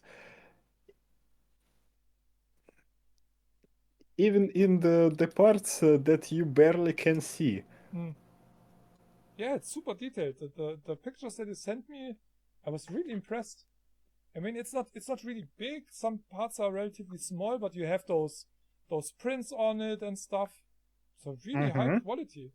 And and knowing where you bought it from, I'm super surprised. That's what really surprises me. Yeah, I'm not going to post a link in the chat or whatnot. Well, we Triton actually can post it. I think he still should have it in. It's not an affiliate link because I'm not. I didn't contact them or anything. It's just a nice thing that I got from the. I found it, I built it, and I'm really liking it. Yeah, I have to scroll up. Yeah, I have it somewhere, but I don't find it right now. But I think I'm gonna order one and do a series of streams and build one on stream. I mean, I do have a way and a setup to film my desk from the top. I set that up when I did the streams with the jigsaw puzzles, so I can use a cam down and bend stuff. So I'm kind of thinking about that. That was also the reason why I asked you how long it took you to build it, so I can kind Yeah, of told you how long it took to me. yeah I can make 4 or 5 6 hour streams or so out of it. Oh, I found the link. Yeah, you can post it in Let. chat if you want Mm-hmm. to. Is it it? Yep, it's it. So yeah, I think Again, some people might be interested in actually watching that. it's not affiliated. It's I bought it from China. That assembly kit I also bought from the same shop. Yeah, I need to be on the screen right now. Yeah, I don't know why I didn't show you anymore.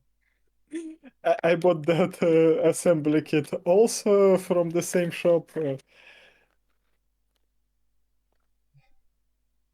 If you have small pliers and whatnot, you might not need it. But I decided that I need those things. Mm. Those things were pretty convenient when I assembled the thing. Yeah, Again, that not size affiliated. is often used for by people like me, PC people. You know, if you have those really tiny cables and wires and whatnot, that's normally where you use stuff like that. And electronics, if you have a lot of small electronic parts and stuff.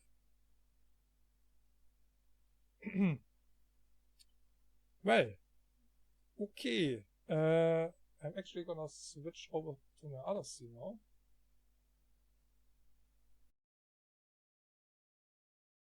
now. Don't say anything. You're not. People cannot hear you yet. Unhide all. Yeah, and people still cannot hear you. Eh?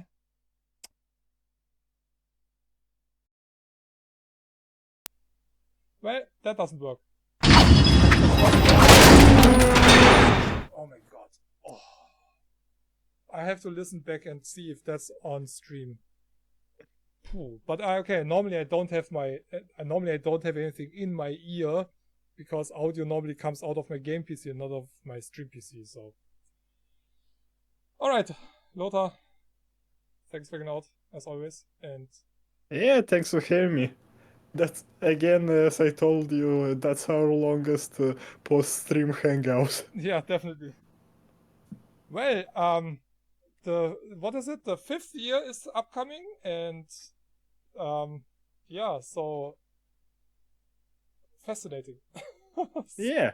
Still doing that, and number 50 will be soon. So February.